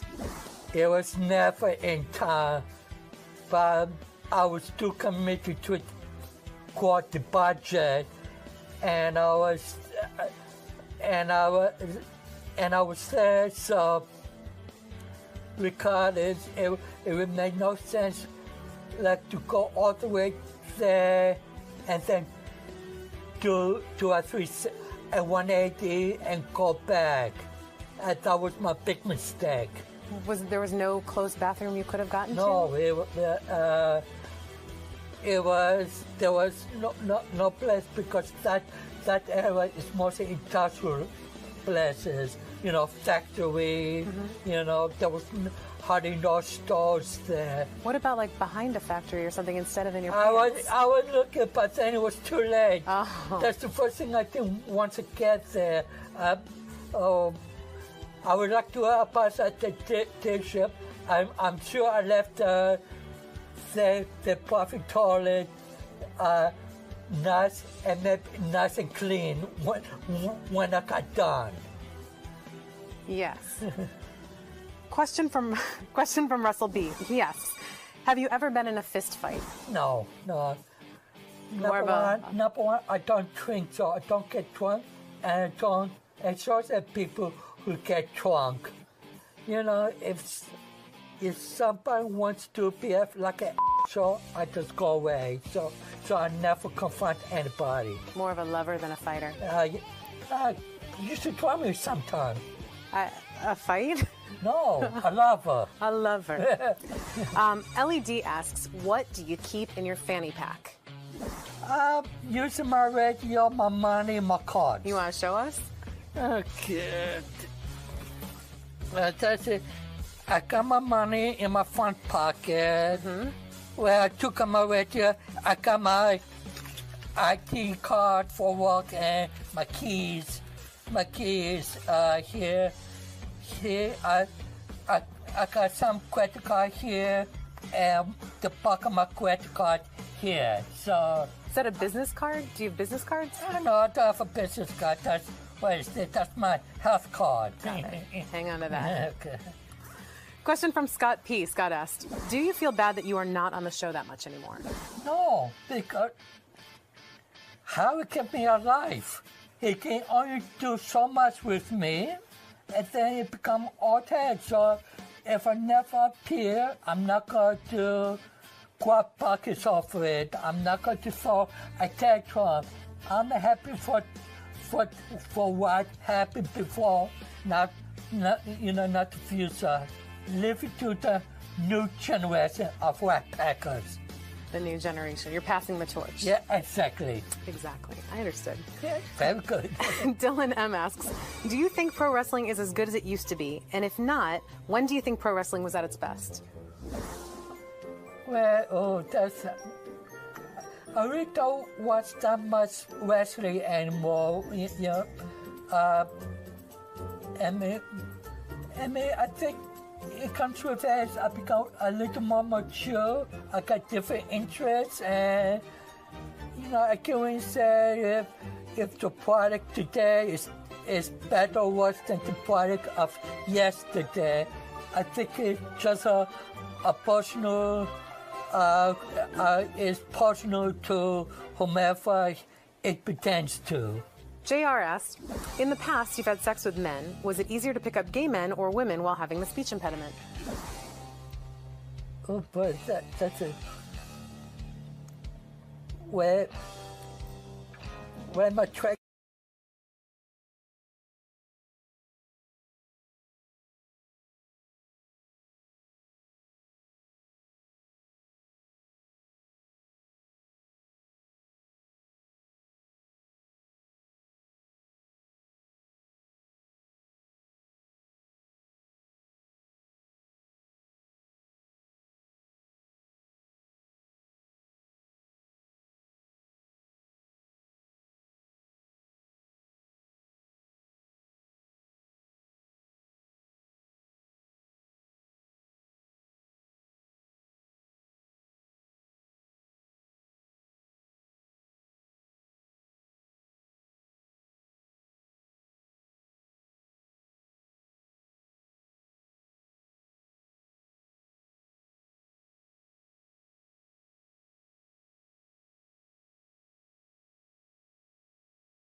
Asks, how difficult is it when you order food over the phone? Do they ever get your order right? You have to speak nice and slow and very deliberate. That's my advice. I don't have what Cracker Bob went through when he all the stuff, on the phone. And Tiggy by me. Tiggy by me. Yeah. Okay. Question from Crix B. Crix asks, being that you have been with both men and women, here's a double F, marry, kill for you. Okay. Jason, Benji, and JD, and then Lisa, Rob.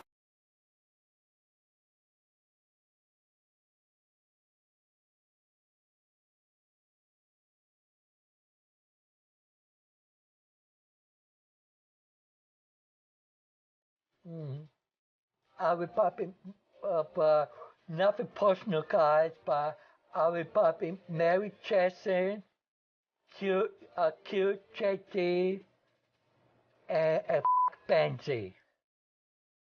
Awesome. For whatever reason, I cannot make sense of it myself. It's just what your heart says. And the woman? And the women are Lisa G, Robin, and myself.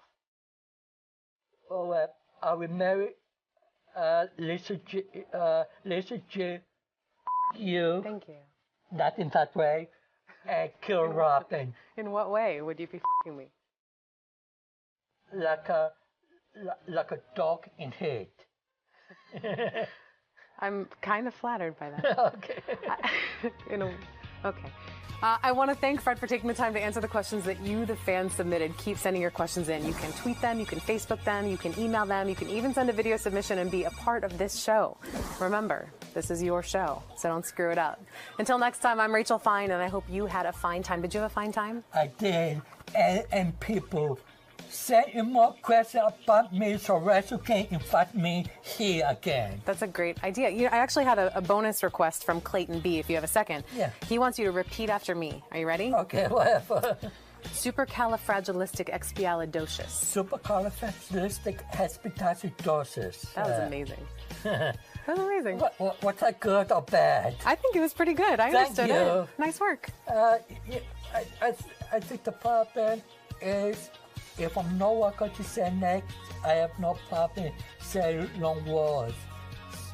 When I was younger, I used to be more of a stutter than Stuttering John back then. So, but now I overcompensate, but I still got this great voice. Yes. Great voice indeed. Yeah, whatever.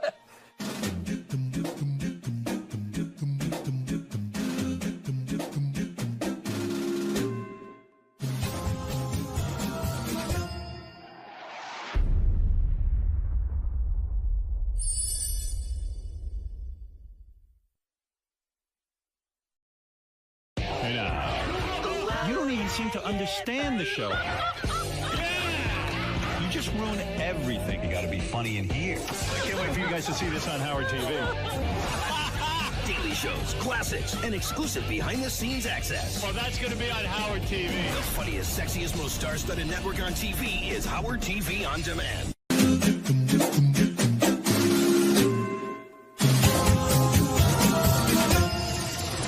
Hey Stern fans, welcome to Fine Time, the show where you, the fans, get the opportunity to ask questions and interact with your favorite Stern Show staffers, Wack backers, and celebrity superfans. I'm your host, Rachel Fine. Now today I'm coming to you from Radio City Music Hall, where we get the Fine Time opportunity to sit down with Howard's co-judges. That's right, Mel B, Heidi Klum, and Howie Mandel. Watch what happens when we ask them your questions. We got tons of questions from all of Howard's fans, so I'm happy to sit down with you guys today. Oh, dear. First one, I know, prepare yourself. I'm scared. First one comes from Kim Rossi S. She asks, were you intimidated to work with Howard, and what's the biggest misconception that has changed? Who are you talking to? Whoever, you want to take it first? I will take it first. I was not intimidated. I was excited to work with Howard. I had done his radio show many times. Yep. And I was not surprised because I know him, but I think people are surprised. Well, I'm still surprised. He's a surprising, guy. Just when you think you know him, he'll surprise. Like, he'll see an act and you think, there's no way Howard's going to love this. And he becomes like a marshmallow, and he gets very sensitive about, something. And you go, well, is this Fart Man? Is this, Sure. Is this the guy that burps all the time? Yeah. And have to change the station? Has he lived up to everything you thought he was? I thought he would be more mean, and he's not. He's not. He's not. He has a very soft heart. Hard shell, soft inside. But he's also very inappropriate, which I love, because I find that funny. But I do think he's like a big, cuddly teddy bear. Yeah. You just kind of want to give him a Have you guys cuddled him? I have. You really have? Yeah. Spooning or just like a no, cuddle? No, just like a stand-up cuddle. Stand-up cuddle. Both dressed? Not like a Were you laid both down. dressed? Well, of course I was. Oh, I don't know. I don't know what the standard greeting of a new judge is. He's so tall. It's really tall. Yes, it is. Oh, so a cuddle is could be a mouthful.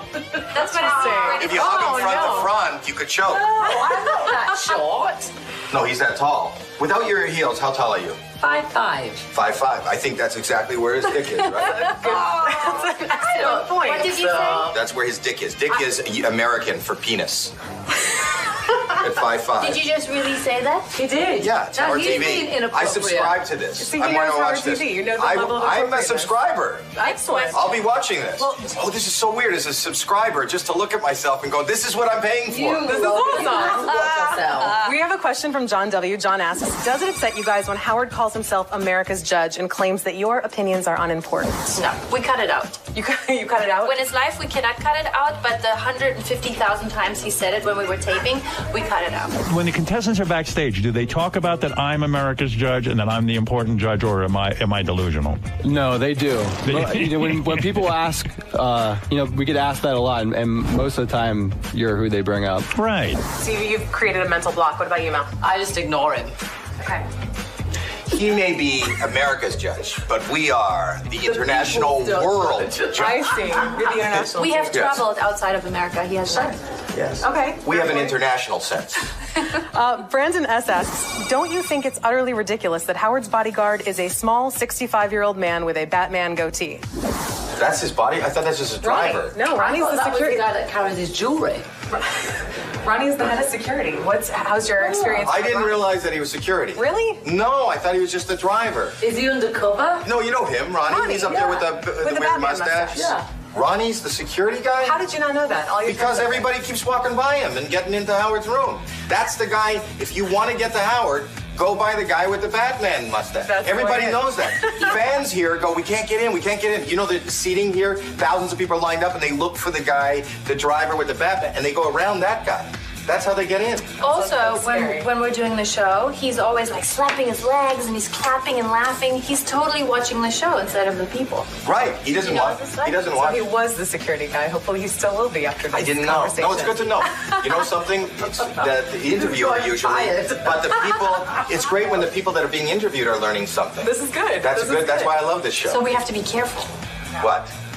Because he's the security No, guy. now that we know that he's a security guy, we don't have to be careful. Yeah, we thought there was some highfalutin security company.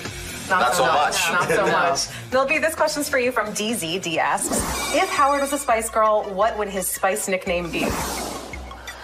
Probably Grumpy Spice. Grumpy Spice or Lanky Spice. Lanky Spice. Not Jewy? Lanky. Jewy No, that's Spice? racist. No, it's not. Because I'm well, a Jew. I it is can a say little that. bit. I Jewy. can't say that. You can say it because you're a Jew. I can't. Because Give me what I you can't- want, I what you can't really, say really it want. either. For 10% off. Oh, get me involved here.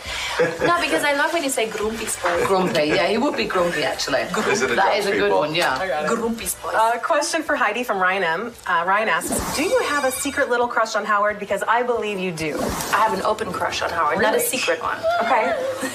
Do you find him very attractive? No, I don't have a crush on him. I think that he's handsome. He is attractive. He is very smart. Yeah. Do you think I love Howard's that. he's smart and attractive too? I do. Yeah. Not when you have red shorts on. I told you that. When you dress like this. Oh yeah, that's those jeans you wore. I wear red. I have a red mankini that I was wearing the other day, and she You didn't know, like when it. he has help for the show, Sure. he looks awesome. You don't like the way I dress? But when he dresses, When he dresses just off-camera, the way he dresses, as Not being good. Howie Mandel, It's horrible. iffy. it's dodgy. But it still makes me more Tourist. attractive. You look a little bit like a tourist. I am a tourist. I don't live here. It looks like you need to have one of those passport holder neck holders. You know, A fanny pack. Yeah, but you can have those when you put them around your neck. You put your passport. But that's and your not the money question. in. I'm Then you're attractive, right? perfect. Am I attractive? Apart from the outfits. Who's more attractive, Very me or attractive. Howard? I think both for your age, you look good. Don't ask for your age. I'm just saying. Yes, and you're smart for a retarded girl. Oh. Was that wrong to say on TV? You know. Okay. That's Howard TV. Inappropriate. This is a good lead into the next question for you, Howie. This is from @Razfaz. He asks, has Ronnie continued to call you cute or given you any other That weird really threw compliments? me that I know day. it did. So Ronnie, he I got- came out of the dressing room one day. I don't know if you girls heard this. I walked out of the dressing room, speaking of the way I dress, and Ronnie's sitting there. I didn't know, head of security, and he goes, I'm being honest, you look cute today. And I just didn't know how to respond. I wasn't going for that. That just adds to the list of his weirdness. Really? Yeah. You did look cute, dude. A man doesn't say to another man, you look cute. Well, I said it to you because you look cute. But because Did I... you think that you look cute? No, Did you I never find think that? I Was look he cute. coming I on don't to go you? for cute. Like, today I'm You going for... hot. Did I achieve it? Yes. I think you look good. I look really hot. Here's a I'm question. feeling particularly sexy. You look sexy tonight. This is a sexy It's our look. TV. Yeah, it's good. This is the place to look sexy. It is. Those pants are very tight. They are tight. Yep. Oh my god, I can't believe I just looked. We all Why look. didn't you look? All three of us look. I didn't look. Did you look? I know. How do you know they're tight? I just. You can tell. I'm not looking. His Peripheral voice vision. was higher or what? No. Question for all of you from Daniel R. Daniel asks, have any of you had a strange or unusual Stern Show related fan interaction since working with Howard? Yes. Tell me. Yes. So the first day that we were here live at High Pitched Eric Oh, yeah. is in the crowd. Outside, we're doing this red carpet thing. And I'm doing all these interviews. And I hear, Howie! Howie! Howie! Hey, Howie! Howie! Howie! Howie! For hours. I mean, and we're doing all these other media things. Howie! Howie! He's always. Howie! Howie! For hours. Finally, I see him, and I just want the sound to stop. I just want it to stop. Howie! Howie! Look out, Howie! Hi, Howie! So I walk over to Eric. He goes, Howie! I go, I'm right here. He goes, is there any way you can get Mel B to come over? That was my strange interaction. That's high pitch He Eric. does have a lot of followers. Yeah. I wasn't like fully aware. I mean, Who? there's Howard. Oh, high pitch Eric. Yeah, he's always there, and there's always a lady with a crown. Marianne. That's Marianne. Always Marianne from there. Another great I mean, voice. It's hardcore. It's amazing. Yeah. All we need is Howard in our life. Howie! Howie! Right? For somebody that's in radio, where sound is the basic, he is surrounded by the most annoying sounds in the world. Excellent point. It really is. I mean, his whole industry is audio, and he's got high-pitched Eric and Marianne from Brooklyn. It's the most grating, but he makes it work. That's very true. Yes. Question from Dr. Mike for the ladies. He asks, if you had to be stranded on a desert island with either Howard, Nick, or Howie, who would you pick and why? Mel, you want to take it first? Nick, because he's black. Okay. That's it. And I was racist with Jewy spice? Go stick with my peeps. Okay. Fair enough. How about you? Can I have them all? You get one. I can't Two choose. people I'm on a the island. Why Gemini. can't we all just get along? I'm not allowed on your black island. Can't go on our Black Island. Really? My You God. have to choose one person. It's one person. Really? I know. I don't want to choose. Oh, Mel Dean. I don't want to choose. Miss Mel Dean. I don't want to choose. Instead of Paula. Here, I'll make it easier. So, what if you had to pick between Heidi and Mel? One person on your desert island. Mel, because she's black. And I don't. Well, it's the island. I don't know how the islands work. I just found out how they work, and I don't want any trouble. No, both. Can you have both? Can you sneak her in? I'm a Gemini. There's two of me, and I would like. Oh, then I would like that. I'd like a menage with Heidi. That's fair. You're not a Gemini, though. I'm a Gemini, too. I'm married to a Gemini. We're both Geminis. But you are not a Gemini. No, I'm a Sagittarius. I'm a Gemini. So what does that mean? I can have more. I'm two. You can do more. That's not what That's what I said. I can have a menage with you. Next question. Can I have a menage with you? Next question is for Howie. I'm schizophrenic, so I can always have a menage with whoever. While we're talking mental health, RE asks, what are your best OCD coping mechanisms? Oh, medication. Medication, that's I'm good. medicated as It's we a lot speak. of people and stuff and desks and surfaces. As Does it we freak you speak, out? I'm on. Everything freaks me out. Yeah. I'm medicated. I'm worried about the germs I can get from the island. Right, from Black Island? Go to my That's what you called it. You're gonna get letters. She said it was Black Island. No, I was Where are my joking. You're being earplugs? serious. I need This is earplugs. wrong. She is so wrong. That's it. I'm leaving. Question from LB before you leave. Oh my when did you God. stop being? What year is this? When did you stop being Scary Spice and start being Mel B? I think I'm always going to be Scary Spice. Yeah, that's my thing. Yeah. I've been Scary Spice for nearly over 20 years. Yeah. I don't want to stop. But I don't think I think you are Scary Spice not because you are scary. It's because she's not scared of anything. Don't you think? There you go. It's profound, right? Yeah. Well, I was scared of that snake. That was really though. I was. I Yeah, met a guy I named was. Scary Larry. On that Always note, going to be Scary Larry. that's fantastic. I want to take this. Trying to end your This is the part where I end it. I want Why? to take this because there's a whole schedule and you have places to go. I don't want to take all your day. Why do you point at something that's not a watch? I know that if I had one, it would have. Do Look, you have you've one got for places me? to go. Look at that. On my arm. I'm Why going do to you do spend that? time on my arm. I want to thank Howie, Mel, and Heidi for taking the time to answer the questions that you, the fans, submitted. Keep sending your questions. You can tweet them, you can Facebook them, you can send a video submission, and even be a part of the show. And remember, You know what this you is should do if you your don't have a show, watch? so don't You screw should it up. lie on your back and use your breast as a sundial. And you can tell that's how you can tell the time. They're real. She I has don't good think it would boobs. work. She in wouldn't the be on Howard sundial. TV if she didn't have Send good us more of Fair these point. great questions. Have you flashed You your will get boobs? more of this mumbling. They've always been covered. Always been That's covered. They've always been covered. From birth. I mean, since I was born, I came out with a bikini top on. Hope you guys had a fine time. I did.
Hey now, you don't even seem to understand the show. You just ruin everything. You got to be funny in here. I can't wait for you guys to see this on Howard TV. daily shows, classics, and exclusive behind-the-scenes access. Well, that's going to be on Howard TV. The funniest, sexiest, most star-studded network on TV is Howard TV On Demand. What happens when Howard Stern's staff asks him the questions they've always wanted answered? It's time to Ask Howard with Rachel Fine. And we're back for an all-new episode of Ask Howard. Are you ready? I am ready. The last episode of Ask Howard was very exciting. It was. I got ridiculed for showing what was in my man purse.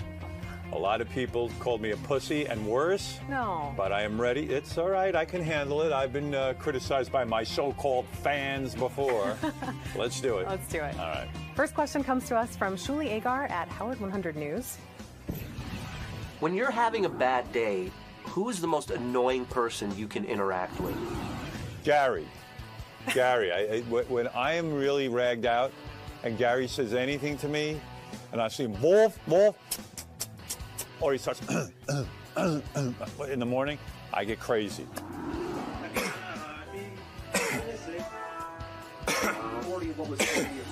There's no rationale for it. It doesn't make sense. I shouldn't be that way, but I am. Gary gets it. But today he's like extra phlegmy. He was like, and he doesn't want to clear his throat in front of me, so he just gets worse and worse. Does it often happen that, then he can't even get the words out? Yeah. And then he walks away and he just goes, and like he's quietly, he waits for me to play something so he can quietly clear his throat. In the old days, sometimes I would get annoyed with Fred because he would chew his pen when we would write together. And it would drive me crazy because he would just, like, when Fred is thinking of something funny, he won't give you an answer like right away. He has to think. So he would chew on his pen and he'd be like, and then like his eyes would kind of go and he'd go. I used to go nuts from that. Little things would drive me crazy like that. But that's Fred's process. Fred isn't one of those guys that'll come right out with something. He likes to ruminate. And so, but Gary's my guy. He's your guy. Yeah, that's his main job, letting me get annoyed with him. Nice. Yeah. Question from John Hine. How difficult will it be for you to finally step away from the mic? That's a really good question. I have the feeling I don't think I could ever do it, but maybe I could. I keep fantasizing that I could, but I don't know when that would be. And, I still enjoy doing the radio show. I still get something from it. And I know that when we have time away, I'm like, wow, I need to get on the air. I start to get like a weird feeling like I've been away, and it doesn't feel right. So it would be difficult for me to stop broadcasting altogether, I think. Do you see yourself ever retiring from any entertainment, or it's something you'll do the rest of your life? I probably will. I mean, I don't know. It's a funny thing. I've always felt that as long as you're effective and you do your thing, hey, why not keep doing it? But it seems, how do you know when you're really being effective? It's a catch-22. So right now, I couldn't give you a date when I would stop broadcasting. Good. Question from Richie Wilson at Howard TV. Isn't that the inventor of the kittens? That is the kittens inventor. Yes, it is. That's what I thought it was. Proud sponsor. Yeah. Aside from the loss of Bianca, what moment almost made you cry on the air? A few times I got emotional when I talked about Robin. I've said some things about Robin that are from the heart. Where I would lose courage, Robin always has the courage. She always is the brave one. Always the brave one with me. I could go to her and, I could always rely on her. I feel very loyal to her, and she's loyal to me. Same with Fred and Gary. I would think that would be it. Bianca was, yeah, that's right. I got emotional about Bianca. My beautiful, beautiful, wonderful dog, Bianca, died. Yeah, I heard that. And I didn't know if you were going to bring it up. Well, I don't want to because I will start to cry, and I don't want to cry on the air because you guys are so fucking brutal. What else? I think, I know when my kids were born, I was happy. I didn't cry or something like that, but I remember feeling emotional. And I can't remember too many other moments, actually. I know we just passed the 1-year anniversary for Bianca. Does it still kind of choke you up to think about? Yeah. Beth and I love that dog. That was a great, great dog. And, Beth and I don't have children of our own. So, I have my kids. but we never shared having a child, and Bianca really was our child. So it was tough. It was tough. Thank you so much for taking the time to sit down and talk with us. This was awesome. You're right. It was awesome, and so were you. We should be very proud of ourselves. Oh, I'm proud.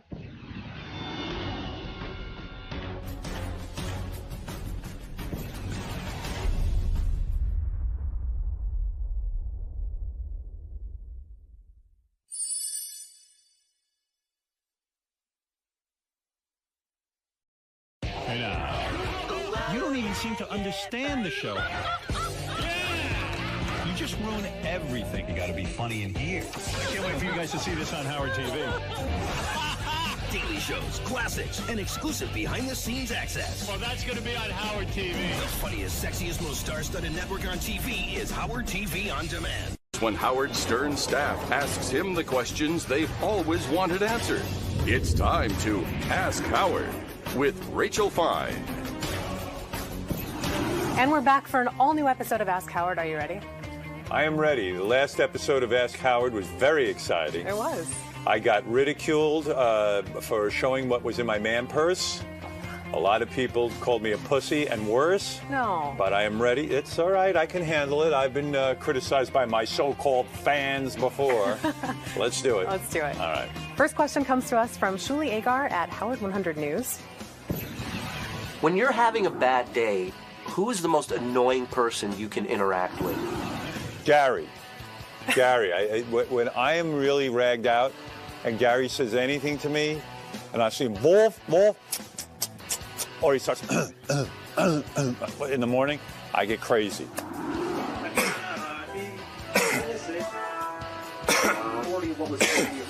There's no rationale for it. It doesn't make sense. I shouldn't be that way, but I am. Gary gets it. But today he's like extra phlegmy. He was like, and he doesn't want to clear his throat in front of me, so he just gets worse and worse. Does it often happen that, then he can't even get the words out? Yeah. And then he walks away and he just goes, and like he's quietly, he waits for me to play something so he can quietly clear his throat. In the old days, sometimes I would get annoyed with Fred because he would chew his pen when we would write together. And it would drive me crazy because he would, like, when Fred is thinking of something funny, he won't give you an answer like right away. He has to think. So he would chew on his pen and he'd be like, and then like his eyes would kind of go, and he'd go. I used to go nuts from that. Little things would drive me crazy like that. But that's Fred's process. Fred isn't one of those guys that'll come right out with something. He likes to ruminate. And so, but Gary's my guy. He's your guy. Yeah, that's his main job, letting me get annoyed with him. Nice. Yeah. Question from John Hine. How difficult will it be for you to finally step away from the mic? That's a really good question. I have the feeling I don't think I could ever do it, but maybe I could. I keep fantasizing that I could, but I don't know when that would be. And, I still enjoy doing the radio show. I still get something from it. And I know that when we have time away, I'm like, wow, I need to get on the air. I start to get like a weird feeling like I've been away, and it doesn't feel right.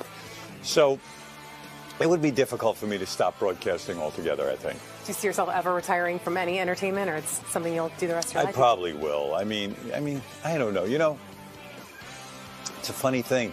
I've always felt that as long as you're effective and you do your thing, hey, why not keep doing it? But it seems, how do you know when you're really being effective? It's a catch-22. So right now, I couldn't give you a date when I would stop broadcasting. Good.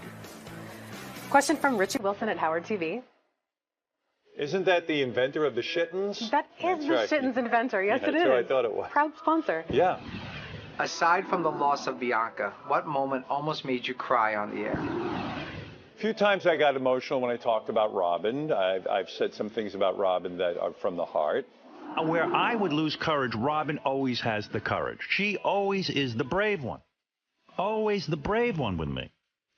I could go to her and, I could always rely on her.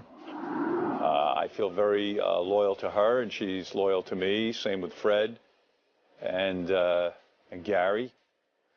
I would think that would be it. Bianca was, yeah, that's right. I got emotional about Bianca. My beautiful, beautiful, wonderful dog, Bianca, died. Yeah, I Yeah. heard that, and I didn't know if you were going to bring it up. Well, I don't want to because I will start to cry, and I don't want to cry on the air because you guys are so fucking brutal. What else?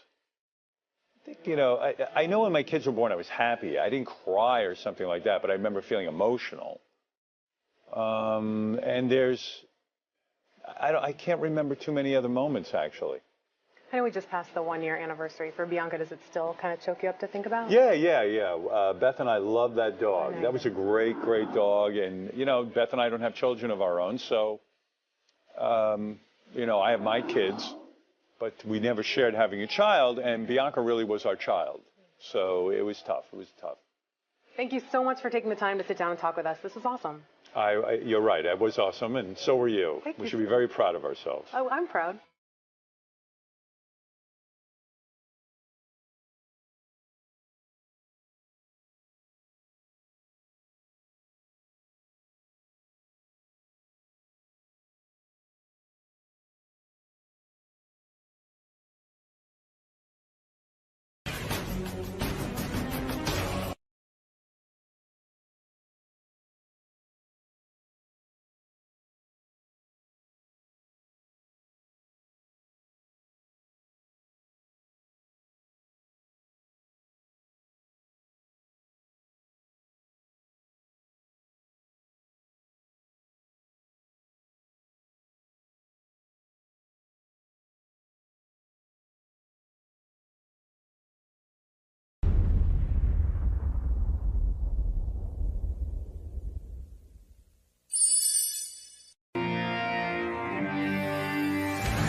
Let's go over the notes. I'll take care of this. At the end, you know, he's got his band, Goody Mob.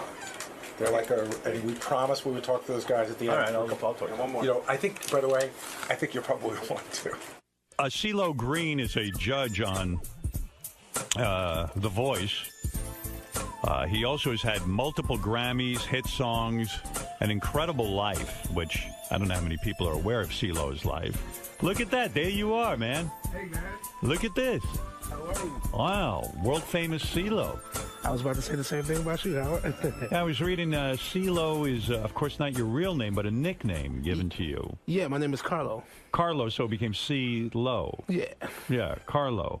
Carlo, CeeLo, great to see you. My pleasure, my pleasure. When you leave The Voice, I mean, The Voice has been great for your career because so many of us get to know you as a person as opposed to just the singer. Yes. Why leave for a whole year? I mean, you're on a roll. The show is a phenomenal hit for NBC, and they need hits. I mean, you've got to be very, very valuable to them. Definitely.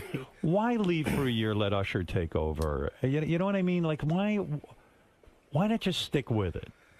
Well, you know, it really wasn't my idea, but we did discuss prior to about the option of maybe switching out the coaches here and there whenever, you know, an event may have presented itself where someone wanted to do something outside of the show. So it wasn't your idea. It was NBC said, hey, we need to mix it up a little bit. Yeah, I think maybe the second or third season, maybe the ratings started to slip a little bit, and they were trying to figure out how they could jack it up. Yeah, just a bit, and I also had some other things I wanted to do because I had already had a prior obligation to go to Vegas, and I did a residency there for about 2 months. When you say a residency, in other words, 2 months at the same venue. Yeah. And you do the show every night from that venue. Yes. Which is a great deal for an artist, right? You don't have to go on the road. You don't have to travel. It's all the same theater. I rather enjoyed it. Yes, I really enjoyed doing Vegas. Yeah. I mean, when you do a show like The Voice, does your price then go up as a performer because everyone just kind of wants to be around the guy from The Voice? It doesn't hurt in negotiations, you know. Were you upset that Adam Levine and Blake Shelton were asked to stay on, and the idea of changing it up was changing you out and Christina Aguilera? I was not. You know what? I gotta say that I probably came on with the assumption that not what expendable is a strong word. I didn't think that I was as well known. I mean, like maybe some people even questioned, my you being there in the first place. Exactly. Right. And so I had to put in a lot of work to really to distinguish myself, and I think I ended up making myself irreplaceable on the show. Actually. Well, is that what this year proved? In other words, Usher filled in for you. Yeah. Did you watch it when Usher was on? I watched some of it, and I got the opportunity to see why it's such a great show, to see it from a fan's perspective. Right. And I said, I said, this is a really great premise and really great concept. Did you get aggravated when you'd see Usher and say, what if he does a better job? What if he's sort of more attractive in this role than I am? Well, I assumed that he knew he'd had some big shoes to fill coming into the show. Right. But no, I wasn't threatened by his temporary position, because I knew that he wouldn't do exactly what I did, and probably would try to find his own niche there. Were you hoping that the ratings would drop with him there? I just kind of assumed that they would. And they did, didn't they? A little bit. A little bit. Yeah, just a little bit. Just a little bit, but enough that they Are said... you blaming Usher? Yes. No. I'm not blaming Usher. You know what? If I would have shared the show with anybody, it would have been Usher. We grew up together. Oh, I didn't know that. Yeah, we both come from Atlanta, Georgia. We started from the same music collective, the Dungeon Family, that spawned my original group, Goody Mob and Outkast, and a host of others. So. I didn't realize how, shitty your childhood really was. Yeah. I kind of like, I started to look into you, and I said, it was a really bad background. And it is amazing that you overcame the background. Yeah. And sort of became this big success in the music industry. Because, I mean, you were kind of on your way to the thug life, weren't you? I mean, you were robbing homeless people. Yeah, I did that before. You were beating, you were abusive to animals even. Once before, yes. Yes, and what does that mean, being abusive to animals? Like, what would you do? Well, it's a very, very peculiar story. But we were kids, and there was a bird with a broken wing, and we weren't so kind to. And I was kind of speaking about that one incident, but it wasn't something habitual, something that You had an anger inside of you. You probably still. Are you in therapy at all? I've gone to therapy. Right, because the kind of anger you had, I'm going back to your parents now, yes, and where you grew up. Both your parents were ministers, right? Yes. Your father died when you were 2. Mm-hmm. All right? That's got to make a kid angry right off the bat. That's right. All right? Your dad is taken from you. Your mom, at the age of 16, when you were 16 years old, your mom gets in a car accident, and she becomes what, a paraplegic? A quadriplegic. Yeah. Did you have to take care of your mother? I did. You did. And that makes you even angrier, because as a kid, you don't have a father there, and your mother, who's supposed to be taking care of you now, is paralyzed, and now suddenly you're put in the father-mother role. Right. That must have made you furious. Most certainly. Right. The most helpless I've ever felt. Right. And so even that kind of anger, to get rid of it or to live with it, it's almost impossible, isn't it? Definitely. Yeah. Definitely. So do you think that's why you went out and attacked people? Yeah, I definitely had some unfocused and unaddressed energy and trauma. Yeah. Did you have any kind of mentors when you were growing up who said to you, listen, this kind of anger, we understand what you're going through, son. This is bad for you, but, you got to rise above it. Yeah, I remember, having a couple of, there was something called a Big Brother program. And right. I remember my mother kind of associating with that. And I remember Mr. Bailey, that's his name, used to come by and take me to baseball practice and stuff like that. So those programs really do work, the Big Brother program, where somebody at least takes an interest in you. Yeah. It kind of soothes it over just a bit. Yeah. Yeah. And then your mom, after the accident, she died 2 years later. She did. So you were basically left without any parents or any sort of any kind of guidance system, right? I had my grandmother, and we were actually all living at my grandmother's house. My grandmother had been a registered nurse for about 20 years, and so my sister also took off from school and became a nurse, and we took care of my mother at home. And at the same time, my grandmother was very sick as well. And I think my mother kind of decided, well, if nobody's going to take better care of me than my grandmother, and so if she's not going to be here, then I don't want to be here either. And I saw her make a decision to move on. And when you're growing up like that, was music always in your life? Did everyone always consider you a musician, or were they shocked that you suddenly became a musician? Well, music was not so. I'm probably the most accomplished, but my auntie, is and was a lounge singer, and right. So I didn't even stay with my mother a lot when I was growing up. I stayed with my auntie a lot, and so I think she understood the plight of artistry as it's taking shape and form, and so she gave me as much support as she could have. What did you learn piano?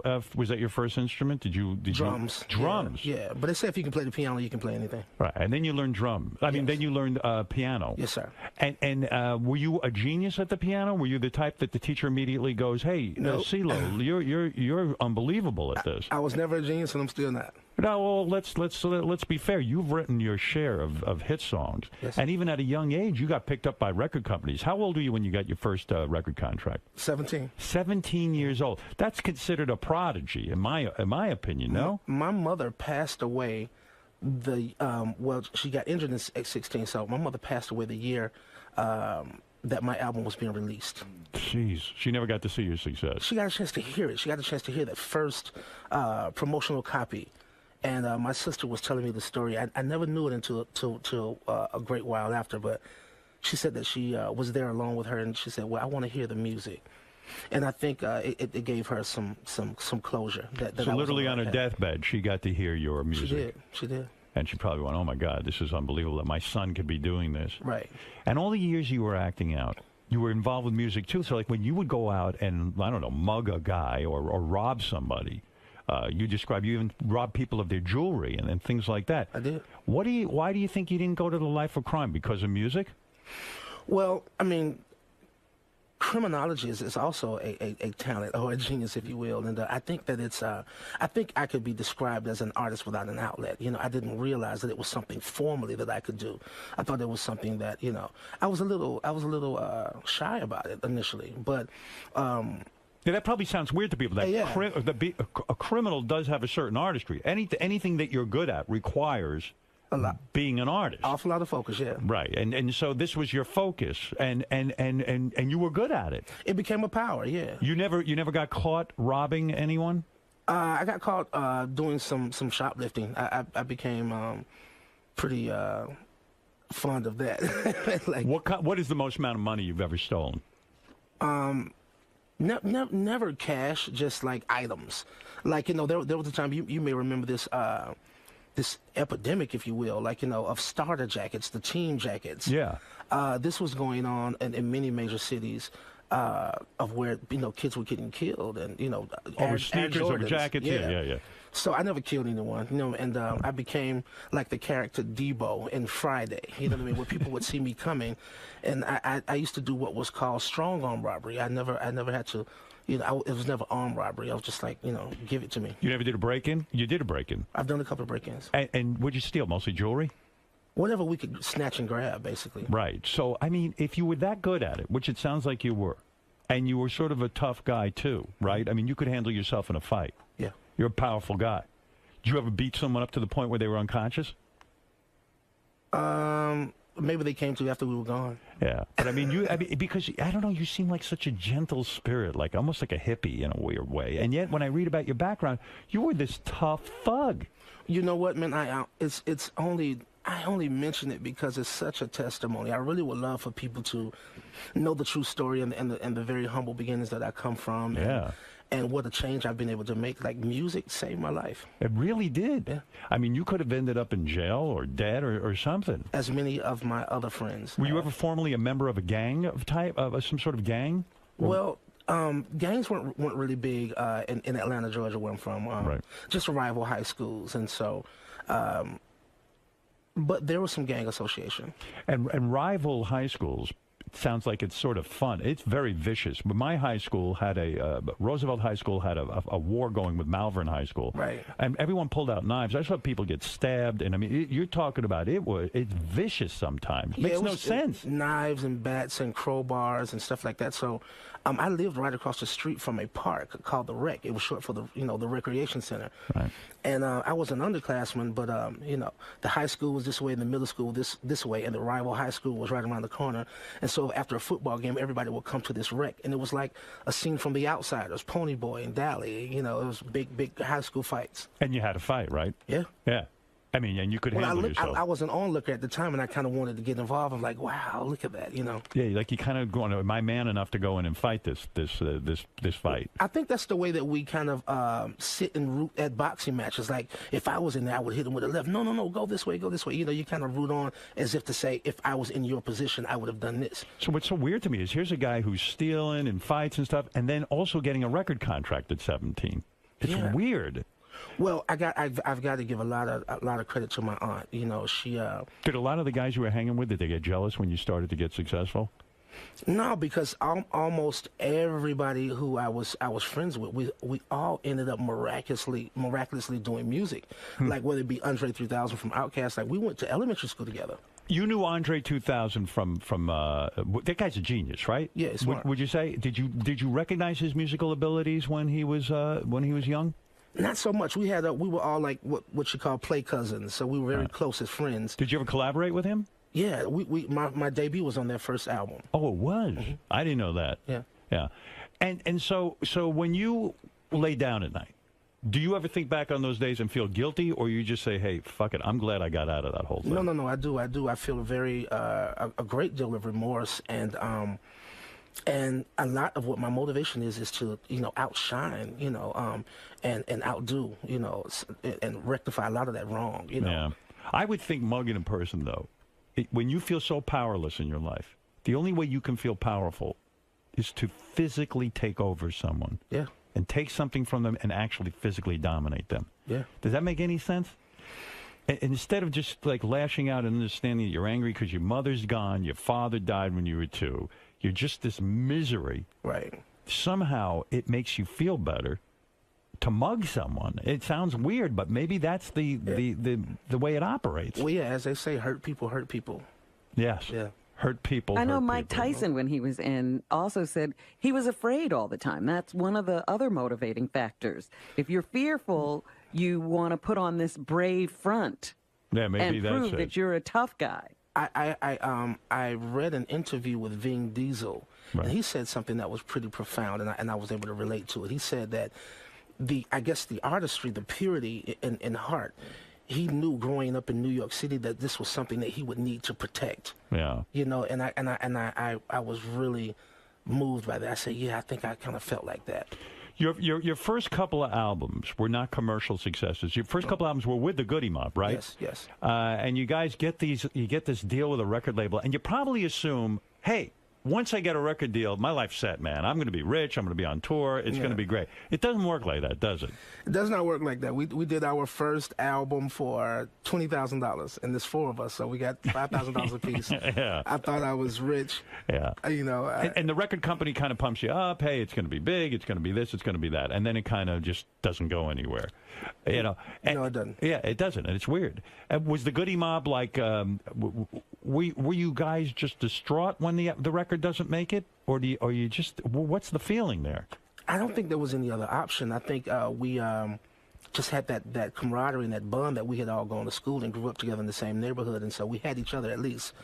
And so we did an awful lot of traveling and really working that album up into it took us a year, but we worked it, toured it until it became a gold album, and we ultimately went on to have 3 consecutive gold albums. Isn't it amazing when you are on The Voice and you see some people there who are older and they want this success?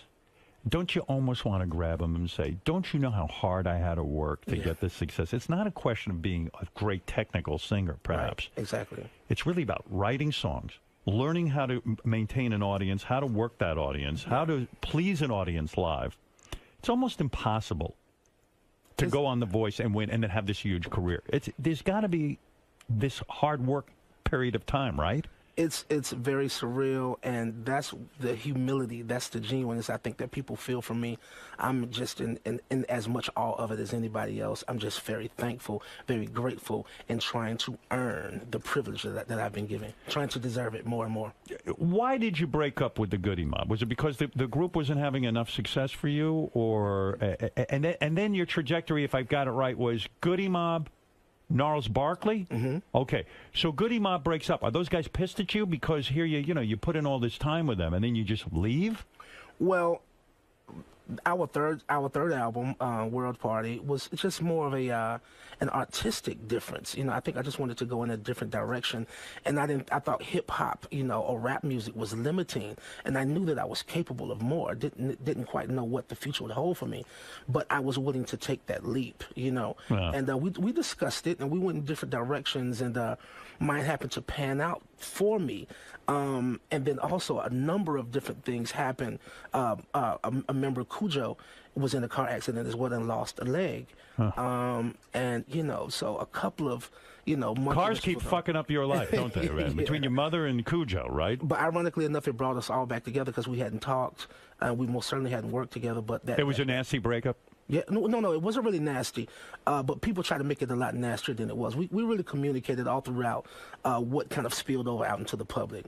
Gnarls Barkley was you and that guy Danger Mouse. Yeah. And Danger Mouse has gone on to a big career as well. Yeah. Are you still friends with That's the guy with the fucking mouse head, right? That's right. Yeah. Isn't that weird, man? Like, you got to work with a mouse head on? I mean... You know what? It's something that you definitely take notice to. It's pretty absurd, but he was talented. And but Danger Mouse is the music guy, right? Yeah, he's a producer. He's a producer. Yeah. And you're really the front man of Gnarls Barkley. Yes. I mean, you're singing, you're doing the whole thing. I write the songs. Why did you and Danger Mouse break up? I mean, what was the beef? Because you guys don't get along now, do you? No, we do, actually. You do? Well, but again, I had... Well, let me say this. We're cool, and... We didn't really know what to expect from Gnarls Barkley. We did it out of pocket. We did it independently, right. Not really knowing what to expect. I liked what he did. He played me some tracks. I did a remix to a song for another project he was working on. And in this recording session, he said to me, hey, if you don't mind, if you got a little time, I want to play you a couple other things. I said, sure. And he played me some things. I said, wow, this is amazing. I said, I'd like to use a couple of these tracks. And he said, well, I didn't realize he was bluffing me until years later.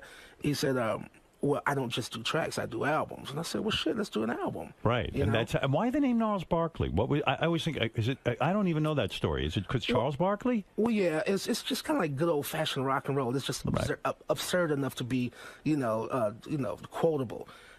So we went from Gnarls Barkley to Prince Gnarls and Gnarls in Charge and Bob Gnarly. CeeLo, how does it work? Well, if a guy comes to you and plays great tracks like Danger Mouse did, what do you do? Then you got to sit down and figure out what the lead vocal is and where to go with that song? Is that how it works? Like you got to go off into a room somewhere and figure that all out? Well, it's like, it can happen either one or two ways.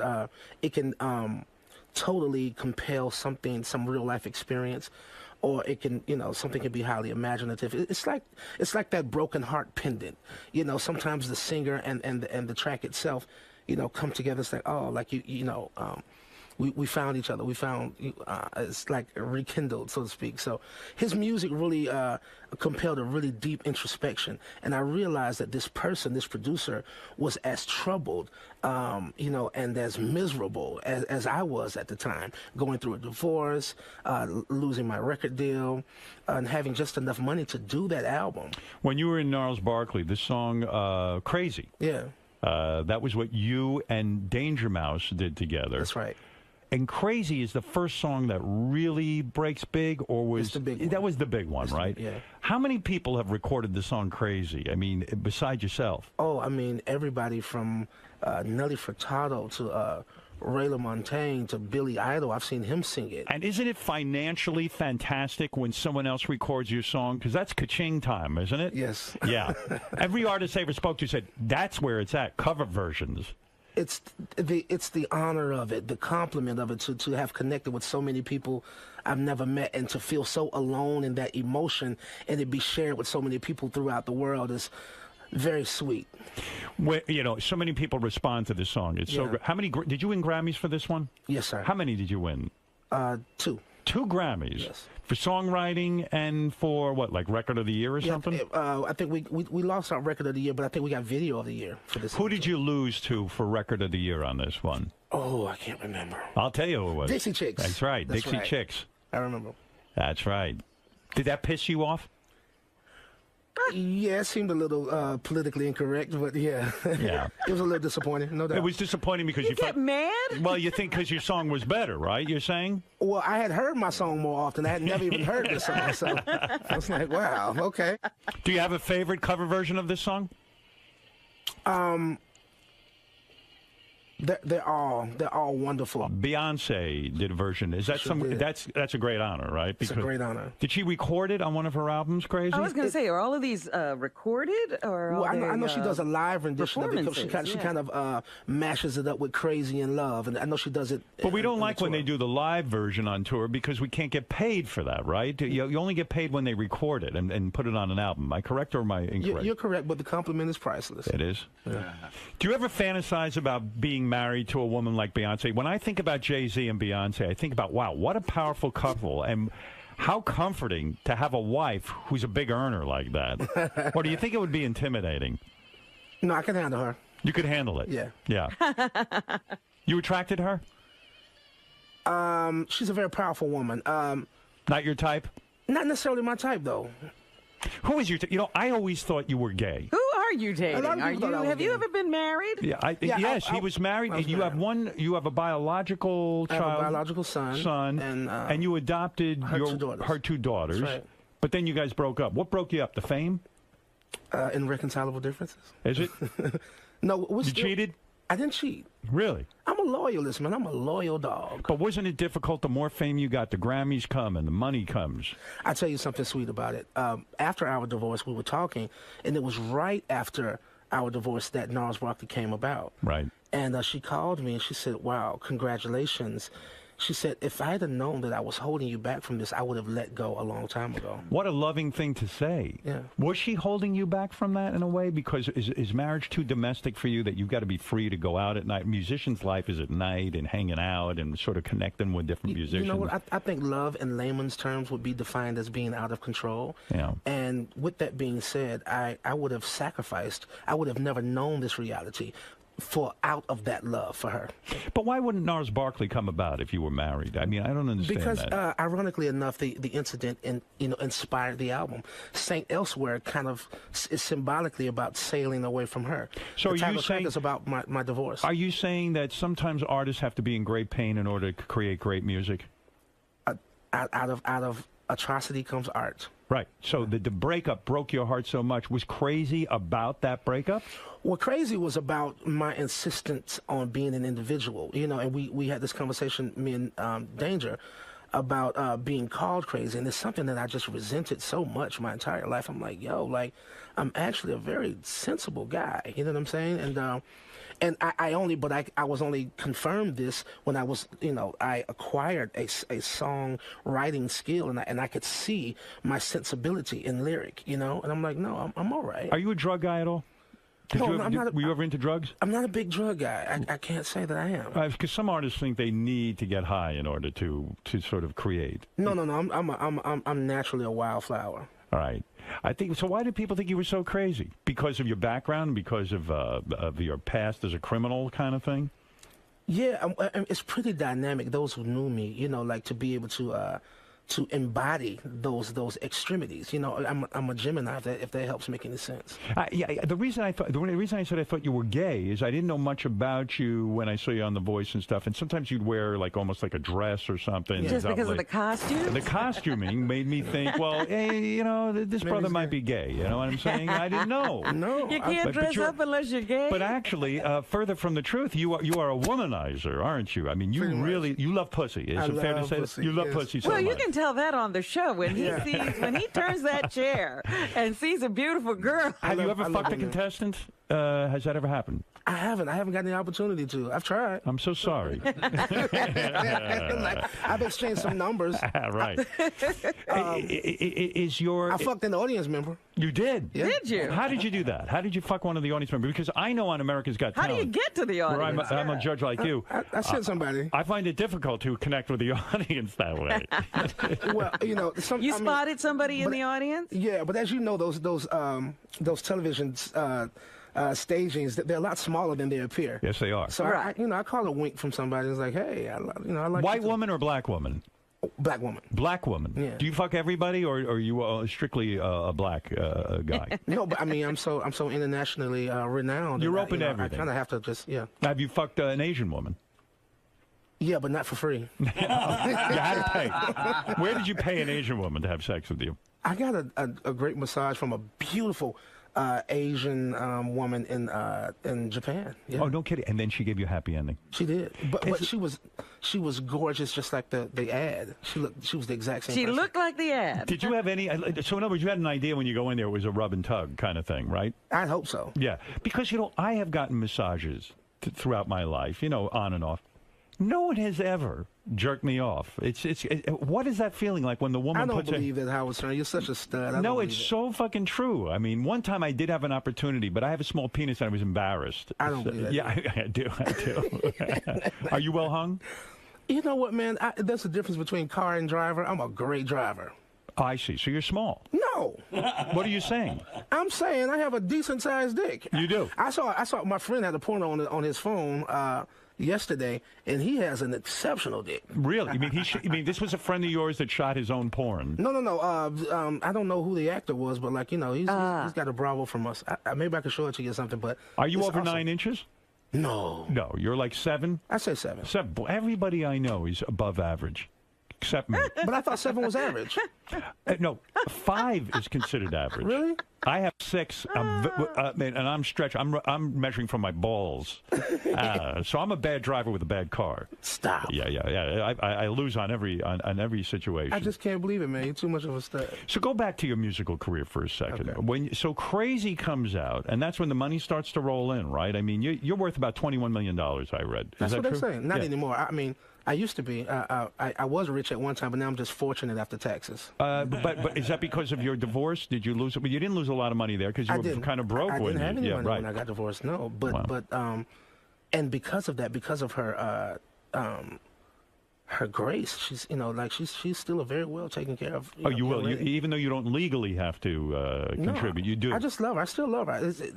Ironically enough, the divorce gave forth an opportunity for me to showcase the unconditional love that I actually do have. When you started to make money, and I mean real money, did you become I want to say uncomfortable with the money because you hadn't had a lot of money your whole life? You were a struggling guy.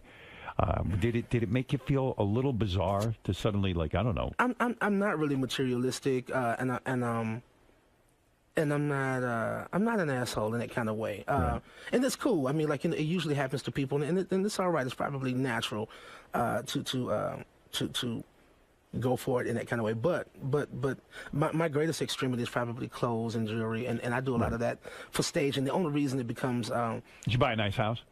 I still don't have a house. How do you live in hotels? Mostly, but I have a place in L.A. You rent it?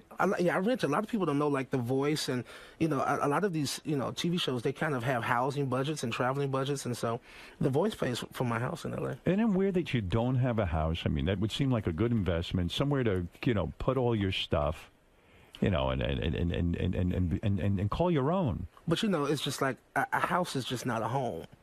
You know what I'm saying? So because you can't live there anyway. No, and I have a ranch. I have a 10-acre ranch outside of Atlanta, Georgia, that I'm thinking about putting on the market, but I was kind of just holding on to it. Why? Because you never can get there. Because I've always wanted to leave, and this is, music is also a way to immortalize your ideal, and your existence here. You know what I mean? And so it's very important to me to do that with this opportunity, and so I kept this ranch because I want to leave a legacy. I've always wanted to give it away. So I feel I've taken so much. My spirit has, it's kind of evolved on to more of something philanthropist, if that's even a word. You think you'll ever get married again, or will you just live this bachelor lifestyle? It seems to me you're totally comfortable now where you're at. I'm very comfortable, and I do have a significant other in my life right now. Oh, you do? You're in love? Well, I love her for who she is. I love her for allowing me to be myself. So she's not threatened by all of the other women. How long you been with her? I've been with her 2 years, and no other women. You're exclusive with her. Well, we like women together. Oh, you do? Mm-hmm. Fantastic. Yeah. Is that a weird move? Where do you find a woman like that? Yeah. Tell us where you get that. She's exceptional, and I felt like I must have done something right. This woman, how do you meet this woman, this exceptional woman? Can I tell you the story? Yeah, I'd love to hear this. I love love. We were just meeting. We were just getting to New York and to L.A. Right. And I was at a car lot, and my back was turned to the street, and they were at a red light, and I heard somebody say, "I love you. Great job. I love your music." She said, "I love you," and I turned around and I said, "Me?" You know, and the White fact, chick, black chick, what is she? Black chick, and Black the fact chick. that she recognized me with my background. I mean, I went from being a very peculiar looking person to one of the most cool kind of guy. Yeah. One of the most recognizable people you can see. Yeah. So apparently that's the truth. And I turned around and said, "Well, come and meet me," and I saved her number. And I saved it under, she could be the one, the way that she approached me. She's very, very fearless. You weren't put off by that, the fact that she was a fan and she was like, hey, I think you're great, blah, blah, blah. Like, all right away, she's worshiping you. Well, You didn't get hung up on that. I didn't get hung up on that. Maybe it was the way that she was dressed. Maybe it was the way that she spoke, her business card. Very accomplished, very educated, has her own money. Has her own business? Yeah.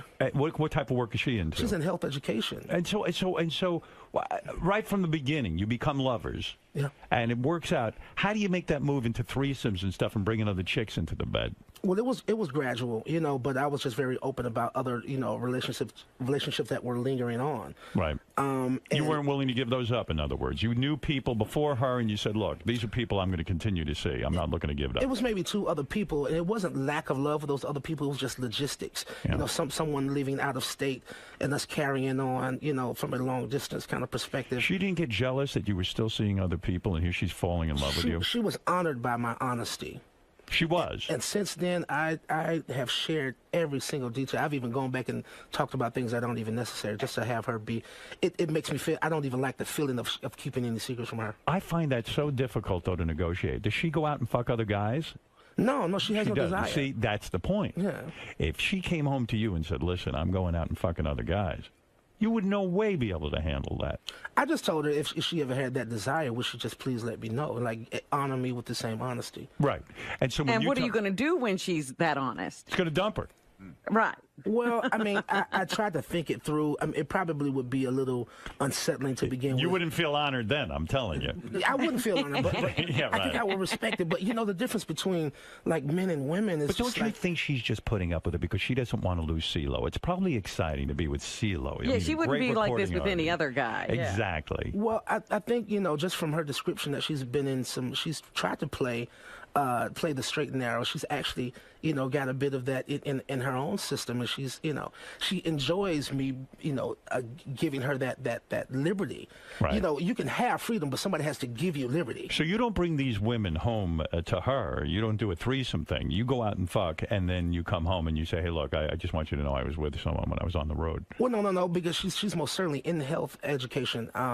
And she said to me, like, if you ever, I want you to do whatever makes you happy. Right. So if ever, like you do something outside of me, make sure you protect yourself. Right. Because I cherish my quality of life. Right. And so just even with that, and she's beautiful. So, like, anything beneath her bar is not even worth my time or energy. So there are no threesomes going on?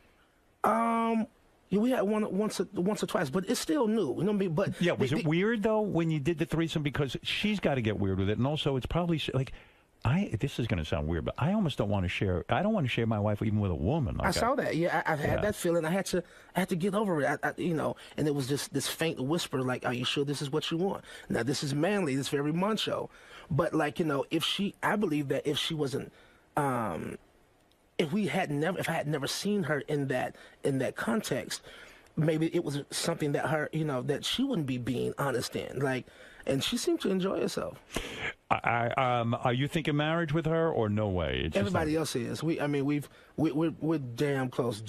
Same matching outfits like his and hers, t-shirts and stuff. Oh, no like kidding. That. I mean, we're having a lot of fun. You seem very comfortable with your weight. I mean, it seems like you carry your weight really well. Like you're not uptight about it. No, I've said on occasion that I'm not out of shape. It's just the shape I'm in. Right. So in other words, are you trying to lose weight or is this just your look? Can I tell you something? Yeah. I just got through meeting the incomparable Tony Orlando the other day. Tony Orlando and Dawn. We all love that, right? So he said, don't lose weight. Why? He lost weight. He did, actually. But he told me, and I've heard this on a couple of occasions, because it's like, it's your brand now. Of course, I want to be healthy. I was brand ambassador for E-Diets, so I actually lost about 25 pounds. But what do you mean? Of course you want to be healthy. But, you want to be healthy, and when people are advising you not to lose weight, well, I know what he meant. Compromising. Well, I know what he meant, Rob. I think it's just my weight, it represents that working class quality that boy. Yeah, wear flowing clothes. Some people do look bad heavy. You do Get look healthy. good. I know Well, what they're thanks. saying. You know what I mean? You got a good look going, that kind of thing. I think people are my sex appeal is just as surprising as my success. There's a certain way a heavy guy has to dress, Yeah. and most heavy people don't understand that. They do not. They wear shitty clothes. They wear them too fucking tight, and they look like hell warmed over. They You know sure what I mean? do. You got a whole look going, like even that sweater you're wearing today. I mean, it's got a nice look to it. Thank you know what you, I'm sir. saying? When you get naked in front of a new woman, all right? Do you think about your weight? Do you go, shit, man, I wish I was more ripped. I wish I was in more shape. I do not. I mean, because I'm always there to second the emotion, for any individual brave enough to, to give me that opportunity. Like, Yeah. I want to prove her right. And I believe that it's such a turn on because it's like what Al Pacino said in Devil's Advocate. They don't necessarily see me coming. I get a kick out of that. Do you, I think most women probably find you non-threatening, too, because you're a little bit heavy. They're like, oh, I hug them like a big teddy bear. Kind of thing. Oh, yeah, I can imagine that. Have you fucked tons of women? Have you had tons of women? I haven't had enough because I was, the nature of the music that we did as Goody Mob was very politically charged and socially conscious, and it didn't attract an awful lot of groupies. And then I was married, for the extent between leaving the group and going into solo career, Gnarls Barkley. Yeah. And I was loyal to that. And Gnarls Barkley was about being crazy and surreal and all cerebral, and it wasn't really sexy. If so anything, it wasn't until Lady Killer that I got a chance to express that side of myself. Yeah, and if anything, the voice brings tons of pussy, right? All of TV is just like a magnet for that kind of But stuff. you know what, man?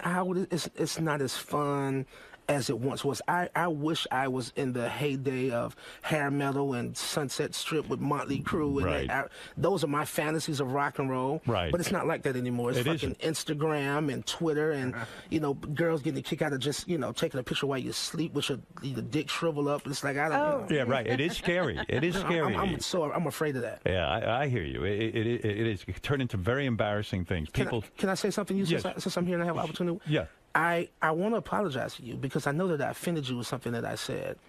I made a joke about Adam Levine's cologne. Oh yeah, you said I remember what you're saying. You said if I remember, they said, well, gee, if Adam had a cologne, what would it smell like? And you said it would smell like a Jew. I said it would smell Jewish. It smelled Jewish. Yeah. I don't know. I'm ultra sensitive to that. I bet I bet you understand this because I've seen so much shit. Growing up. Fuck yeah. That I am ultra sensitive to it. No, he's a very good friend of mine. I meant no disrespect. I wasn't trying to be anti-Semitic in the least bit. It was very lighthearted, and I respect you so much. And a lot of my outspokenness was encouraged by you. Like, you're like a master to throw sex, religion, and politics all in one pot and make it something nourishing. You know what I mean? Like, and delicious too. And I feel that way about your music. But don't you think it's interesting though that whenever, because I sometimes experience that everything has to be black when people see me.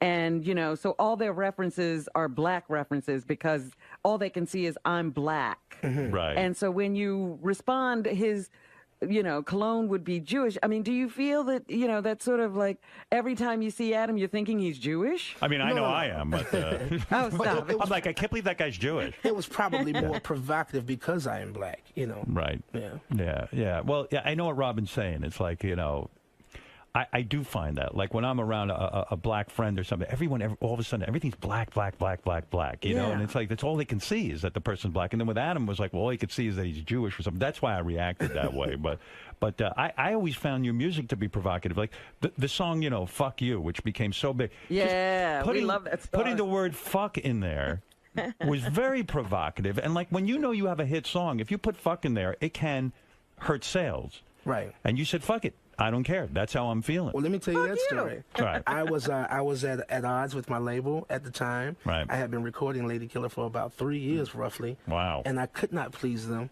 And I was working with Bruno Mars, who wasn't necessarily Bruno Mars at the moment. Right. Well, How'd you find Bruno Mars, by the way? He was introduced to me as a staff writer, which he had signed on to be. And I was introduced to him and his writing partner, Phil Lawrence. I didn't even know they still had staff writers. So in other words, when you're sitting and working on a song, you can say to a staff writer, hey, I'm blocked up here. Give me a hand with this thing. Basically. And so this was the first time I had opened up my creative space and shared it with someone in that capacity. Right. And I said, okay, I'll give it a try. Right. Being a good sport. And I remember the first session we did in L.A., and we didn't get much done, but I did find them to be very amusing. Him and Phil are very funny guys, and we hit it off really good, the next couple of times. But that first time I said, this is awkward and uncomfortable for me. I said, I'm going to the restroom. I'll be back, and I never came back. Is that right? Mm-hmm.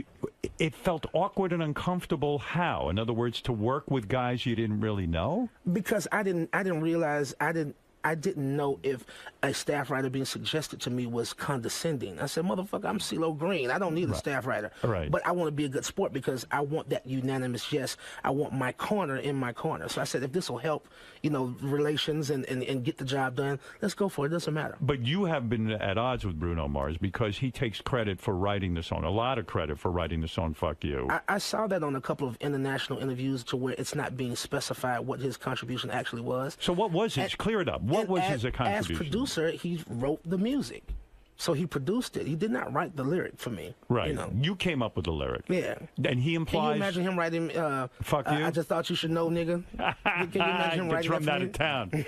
But the point is, you want it clear because the charm of that song, if you will, is the lyric. It's the sentiment. Fuck you. Well, I thought I was being ridiculous. It's the last song we recorded for that album, and I said they're going to drop me from the label. Right. Great, and because it was directed at your record company. Exactly. Right. And so the storyline is fictitious, but the true, genuine connection to it and what people end up getting out of it was that. Why is it that every songwriter, when they talk about their biggest hits, it's always that one song that they write in 5 fucking minutes.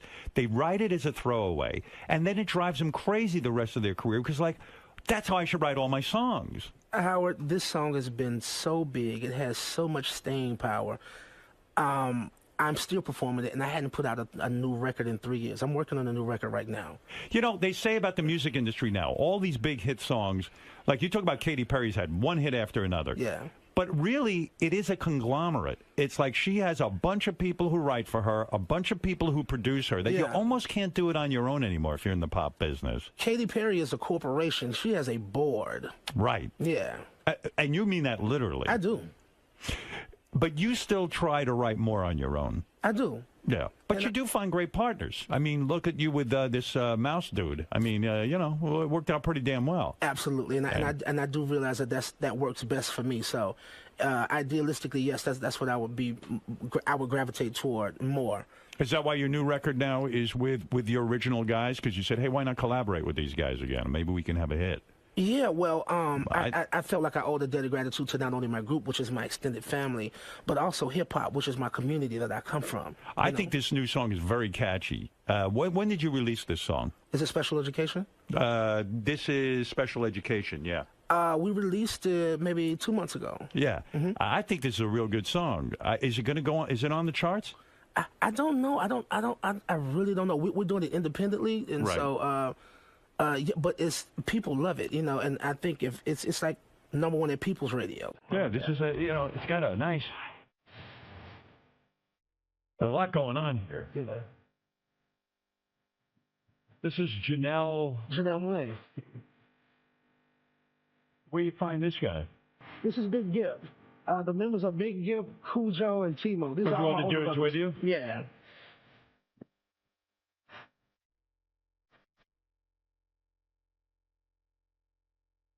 I had to hold him off. I said, guys, y'all just be ready. He's gonna beat me up. I didn't beat you up. Looks like you could beat me up. I love you too much, man. You seem to know what's going on.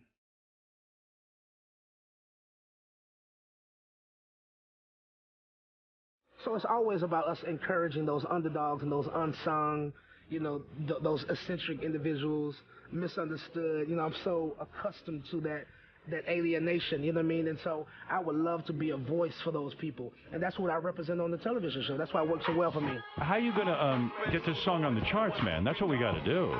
This seems like it's happening. Yeah, I mean, it really feels good. We've got a lot of work to do if we plan to combat, like the monotony, or the corruption that is radio at this point, you know what I mean? Yeah, I know. You on tour with this?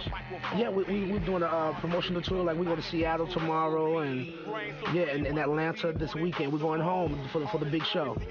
Let's see. Goody Mob's new album, Age Against the Machine, is in stores now. And CeeLo's new book, Everybody's Brother, is It comes out today. Oh, is that right? I've got an autobiography. Oh, no kidding. You got an interesting life. No Yeah, it's shortage pretty of good interesting. stories there. No, it's not, man. I think people should check it out. You seem like a brutally honest guy, too. I'm very honest.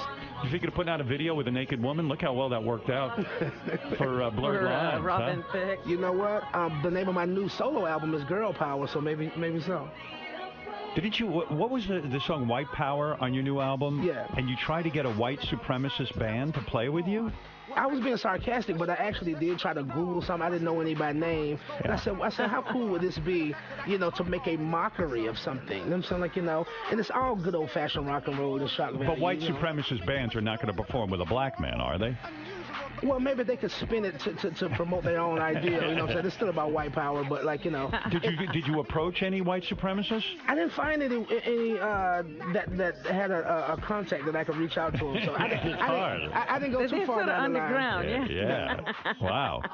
Hard to get in touch with those people. Do you ever wish that, like even the song "Fuck You," if it had come out 15 years ago, the record business was so big, you would have so much more money now. Fuck yes. I mean, isn't it crazy what's happened? I missed the heyday. You kind of did, didn't you? The bubble burst, yeah. Yeah, I mean, making money now off records ain't where it's at. You've got to make money going on tour. Yes. And that's a lot more work. Yeah. Are you jealous of guys like Prince who have a catalog, or, you take a look at Metallica? These guys sold like 100 million albums, you know what I mean? I'm inspired by Prince. He's one of my all-time favorites. And I just performed with him recently for the third time. So what a fucking nut, though, right? I mean, like, you just got to buy into his whole nutty world. He's got his own thing. Did you hang with him? Yeah, I've hung out with him, and he's How more is that? He's more normal than I think he would want to let on. Is he? So am I, actually. Like the reason he's not normal to me, I love Prince, and I got invited to this private show he was doing. Yeah. The fucker turns out all the lights and says, no, don't put any lights on me. It was like listening to a record. I couldn't see him play. He turned, and I was just like, fuck Prince, and I left.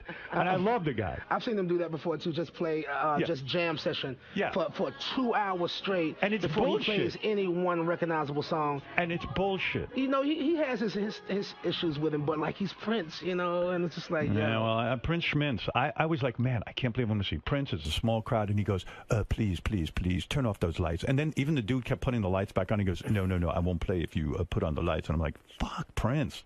And I left. I don't know. He definitely was going through a thing at one time, but I don't know. He's back, and he put on a great show. He definitely gets a lot of pussy, though, right? I mean, it's crazy amounts. I think he's gotten too much pussy, and I think he's at the point of where it's just like, you know what?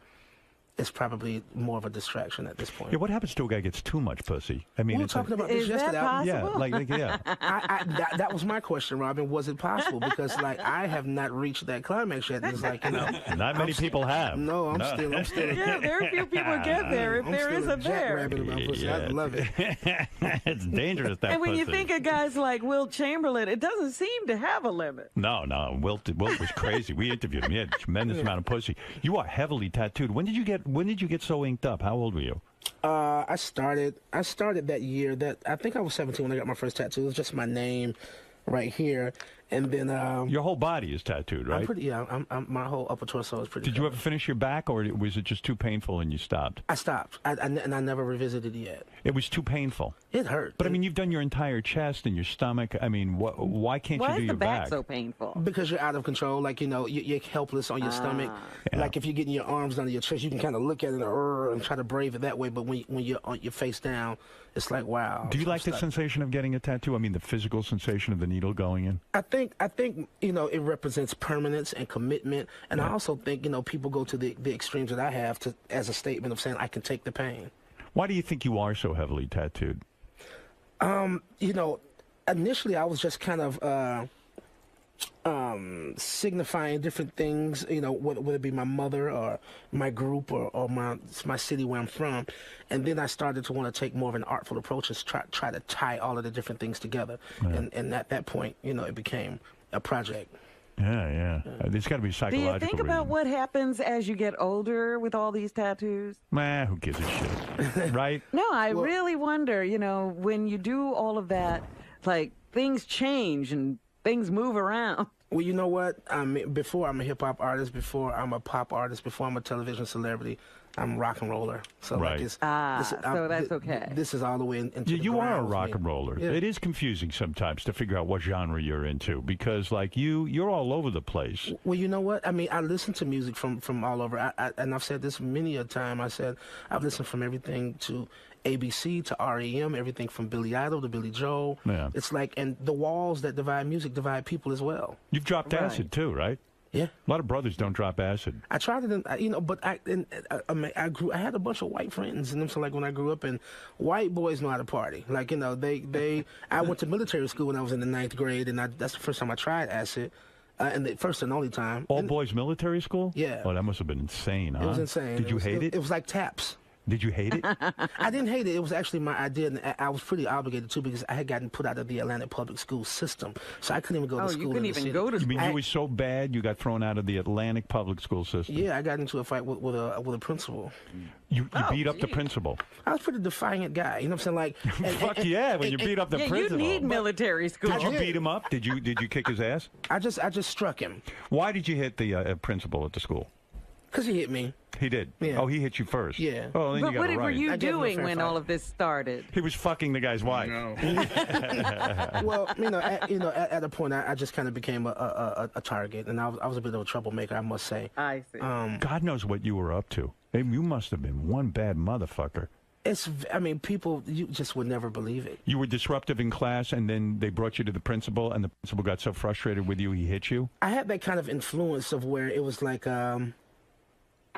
not even just bad behavior, but my defiance and attitude, kind of influenced children to act out. Yeah, they felt you like, were bad for everybody else. You were a negative leader. They felt like I was an instigator, Wow. and I wanted to revert that. And this is why I've tried to promote so much positivity and productivity. How many people in your life must be shocked that you're a success now? I mean, they probably all thought you were going to prison. An entire city is shocked. I mean, really. I mean, it's really quite mind-blowing, isn't it? Man. Now, the Goody Mob, who you're performing with now and going around, and promoting the new album, are these guys a good influence on you, or are they some really tough motherfuckers? They're tough. They're tough. Let me meet these guys. Let me see what they look like. Bring in the Goody They're Mob. all around? Anybody got I water? want to say hi. I got a water if you want, but it's not cold. You want room temperature? Yeah, that's cool, because my throat is a little sore, actually. Oh, I don't have water. Hey, Gary, can you bring some water in? This is the Goody Mob? Yes. Look at you guys, man. you guys look like you could beat up some ass, too. All right, now it's time to get intimidated, right? That's right, man. No, they're good guys. They're good guys. Hey, guys, how you doing? What's up, Howard? Gentlemen, does it feel good to have the Goody Mob back again? Yeah, it's a wonderful feeling. Wasn't it bullshit when CeeLo left you guys and kind of fucked you over? I mean, let's be honest. Let the truth come out. Let's get down. CeeLo's like, oh, it was cool.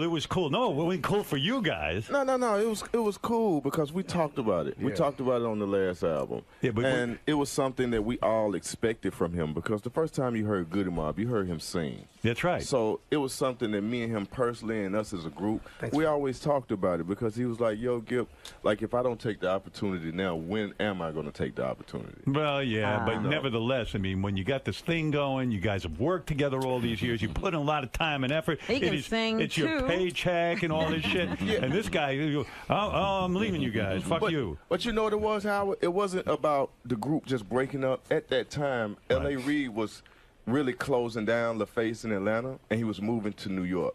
So me and CeeLo, he offered me and CeeLo our own solo deals at the time. I see. So everybody was doing well. Yes, everybody was doing well at that particular time. L.A. Reid's a good dude, isn't he? Yeah. He actually came over to my house. We were hanging out together, him and his wife. Really good dude, right? I think he's turned more individuals, more musicians into millionaires than any other executive that I know of. Is that what does he have? Is it just a good ear, or what? He knows music. He's a musician too. He understands it. He's a musician too. And when he makes a suggestion, it actually is meaningful and helps, right? I would say so. Yeah, and you know that he's been through the same trials and tribulations as we have. You know what I mean? He's been out there on the road. He's been in the group, the deal with Babyface. He went through the thing where they didn't own their publishing and they had to come to Atlanta and start a whole new label. He's been there. So, you know, he's always giving everybody the floor. Do whatever you want to do. You know what I mean? And that's something that we will always appreciate. And you really do meet a lot of dummies in the music business, right? Who actually kind of have an opinion, but they don't have anything to back it up with. And it's, you got to really watch whose hands you get into, right? Because they can screw you up. Well, that's the reason why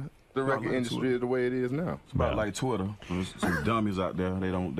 Their opinion is like a pebble in a gravel road. It really doesn't mean anything. Well, you make a good point. There's so many dummies that they wreck the music business. They wreck the business. They didn't understand that the business model was changing, and how are they going to make revenue from these records, and none of them could figure it out, and they fucked it all. How could the record companies reverse themselves, or is it too late?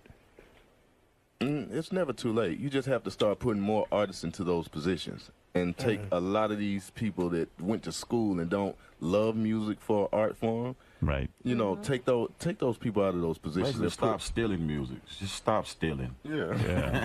Good luck with that. Yeah, because that cat is out of the bag. Yeah, that's gone down, man. But you still what isn't worth paying for, which is the popular opinion about music, because I don't even know if it is music anymore. Like, I mean, the intangibility, that, you know, of just art and heart, it's product. I'll be honest with you guys. I came up with a plan to save the music industry. Listen to this. I'm going to shut down the internet. No one's going to be able to get any music for free. What do you think of that? That's it, Howard. I could do it. That's it. Yeah. I think I could reverse this whole thing. Help. Go back. You bet. Well, listen, there's a lot of excitement going on. I'm so glad you guys came in today. The Goody Mob's new album, Age Against the Machine, is in stores now. Yes, it is. CeeLo's new book. Yes. Everybody's Brother is in stores now. Yes, today. Well, don't get too excited. You don't get a cut of that. Let's be honest. Actually, help me write. Oh, you do? Actually, I do. Oh, well, that's different. Oh, I got something for you, too. You helped write the book as well. Yes, I did. You helped organize the thoughts and this kind of stuff. Yes, I did. I was kind of like a bird's eye view with him. What is the most fucked up thing in that book that we're going to read that we did not realize about CeeLo? I think you said it already. Oh, really? What? Yeah. I think he was a badass, huh? Yeah. Were you guys badasses too? Of course. Yeah. I mean, look at us, Howard. Anybody ever kill anybody? Raise your hand if you killed someone. Me? Oh, geez. No, just kidding. I don't think you're joking. Keep your hand down. Stop that. No, what the fuck you did? Coming from where we come from, we got to work hard and not kill somebody. Right. You almost have to. So all of you could raise your hands. Well, hey, that was in the past, you know. Everybody has to overcome Hey, their you past. know, 2013 that is a great person year probably for didn't us. need to be here anyway. Those people probably weren't worth being around anyway. What were they going to do? That's the point. We kill a lot of stereotypes, though. Also, CeeLo is on The Voice. Is CeeLo the best judge on The Voice, would you guys say, in your opinion? Truly. Truly, right. He is But the most wait a minute, CeeLo. Yeah. I have a question. Yes, Yeah. darling. Why haven't you ever won? Oh, yeah, you haven't. I'm not sure. I think I'm due for a win, though. I'm really You looking, are. Yeah. Do you I would really love to care? win. Do you care if you win on that show? I mean, you don't give a shit, do you? I care if the most deserving wins, and on a couple of occasions, I felt like I truly deserved, or at least my teammate, you know. And I do believe you because, you know, in America's Got Talent, there's a guy I think You're should rooting win. for the And people. I do root for the people. Yeah. I'm actually caught up in it. I really am. yeah, it's not about me at all. I come secondary, but it would be nice. The trick to those shows is, and not really a trick, it's got to be sincere. You got to care about the talent, and you got to treat the judging seriously, right? Yes, you do. Yeah. Well, we've had fun today. We Yes, got the we new did. record out. You know what I'm Well, saying? you haven't met Amy yet. Who's Amy? Amy? I don't know. Some chick you're banging? First white girl. This is the audio book. I want to give it to you. Oh, is that right? Is that how it comes out? That's it? Yes. That's an audio book? And you just stick that in your computer? I think so. Is that how it works? Wow, look at that. Do you read your own book? I haven't read it yet. I just got a hard copy. Who's reading the audio Who's book? reading the book? Who reads the audio book? Well, they gave those out. Yes, that's the first time I've ever seen that. And Gip does the whole read. So. Oh, I see. Oh, this is for a download. Yeah. Oh, I get you. Oh, yeah. This ain't. I'm like, hey, how do I? Yeah, I was going to say, how you going to jam that into your computer? You guys getting a lot of pussy off this whole thing? Well, you know, it's something Did you that I share? need. Get out, Shane. Who got laid last night? I did. Everyone. Oh, everyone. Oh, well, no, let me put my head down. Oh, what? You I didn't thought get you any talking about last the day night? before yesterday. You guys fuck the girls who come to the shows? Or what, Well, you know, the dynamics has changed in the group. You know, when we first started, me and CeeLo were married. Right. Now me and CeeLo are divorced, and these two are married. Oh, I see. So you two guys aren't taking advantage of getting some, or are you guys like CeeLo? You can fuck on the road and do these kinds of things. I like raw pussy. I ain't gonna lie. Who said that? I gotta stay down with what I got. These rubber companies just making too much damn money. They are. They really are. You got to be careful. Look what happened to this guy. You be careful with asking him anything. You guys really have fun being in this band, right? It is Yeah, but he doesn't want to populate the world. Come on. You know what, though? We've been together since we were kids. Right. Since we were 17, 18 years old. Yeah. You know what I mean? And so, CeeLo was really bad, wasn't he? I mean, you can't punch out a principal in a school. He was our baby brother. He was the one that, you know, anytime we wanted to fight started, he had something to start it with. But did you? Can he handle himself? Is he good with his fists? He's very good. Oh, yeah. I seen him knock somebody out in person. Really? Just for somebody saying something about him on the radio. Really? Wow. Really. And the guy, he Well, let's be very invited careful. it. He was like, CeeLo, do what you got to do, man. Next thing I know, I seen both his legs up in the air. What do you mean? You were being interviewed on a radio station? He was an artist that we. I like how rational you are about this. Well, at that time. He seems so gentle. Yeah, now right. I'm like, I'm rethinking this whole thing. This was another artist. This wasn't the DJ. And he was an artist and who I was a big fan of, and I actually had a lot to do with him getting signed. Our production team, Organized Noise, who handled all of the first Outkast and Goody Mob music, they ended up getting a label deal with Interscope, and they signed him, and he had been a local legend, you know. And I was like, yo, if he has the right support, he'd be great. And so I guess they were at odds about some business, and he went on Atlanta radio. And, you know, his personality is very, you know, talkative, you know. He's got a lot to say. And he pulled me in it. And I was just like, no, like, you know, like. Leave me out of this. Leave me out. I'm big on respect. And so, like, most certainly, like, we've never had any problems in our 20-year career. And we most certainly aren't going to have any problems with family. We're going to deal with that. So did you go down to the radio station to confront this gentleman? Well, actually, we were doing an interview at a club. I think they had just kind of shut down a club situation, and we did an interview on stage, something like this. And somebody came and whispered in my ear that, hey, you know, he's here. Yeah. And I said, well, let's go see him. Right. So, like, let's talk this out. Right. I want to see him. So you went over to see him, and you confronted him. I said, why are you talking shit about me? Right. And he looked me up and down and said, do what you got to do. Oh. I said, well, okay. All right.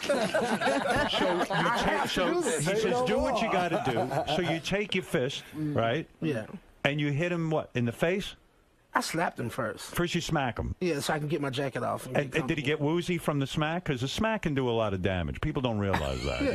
You don't believe that's coming, right? So you bitch slapped him. It'll do a lot of damage to your self-esteem.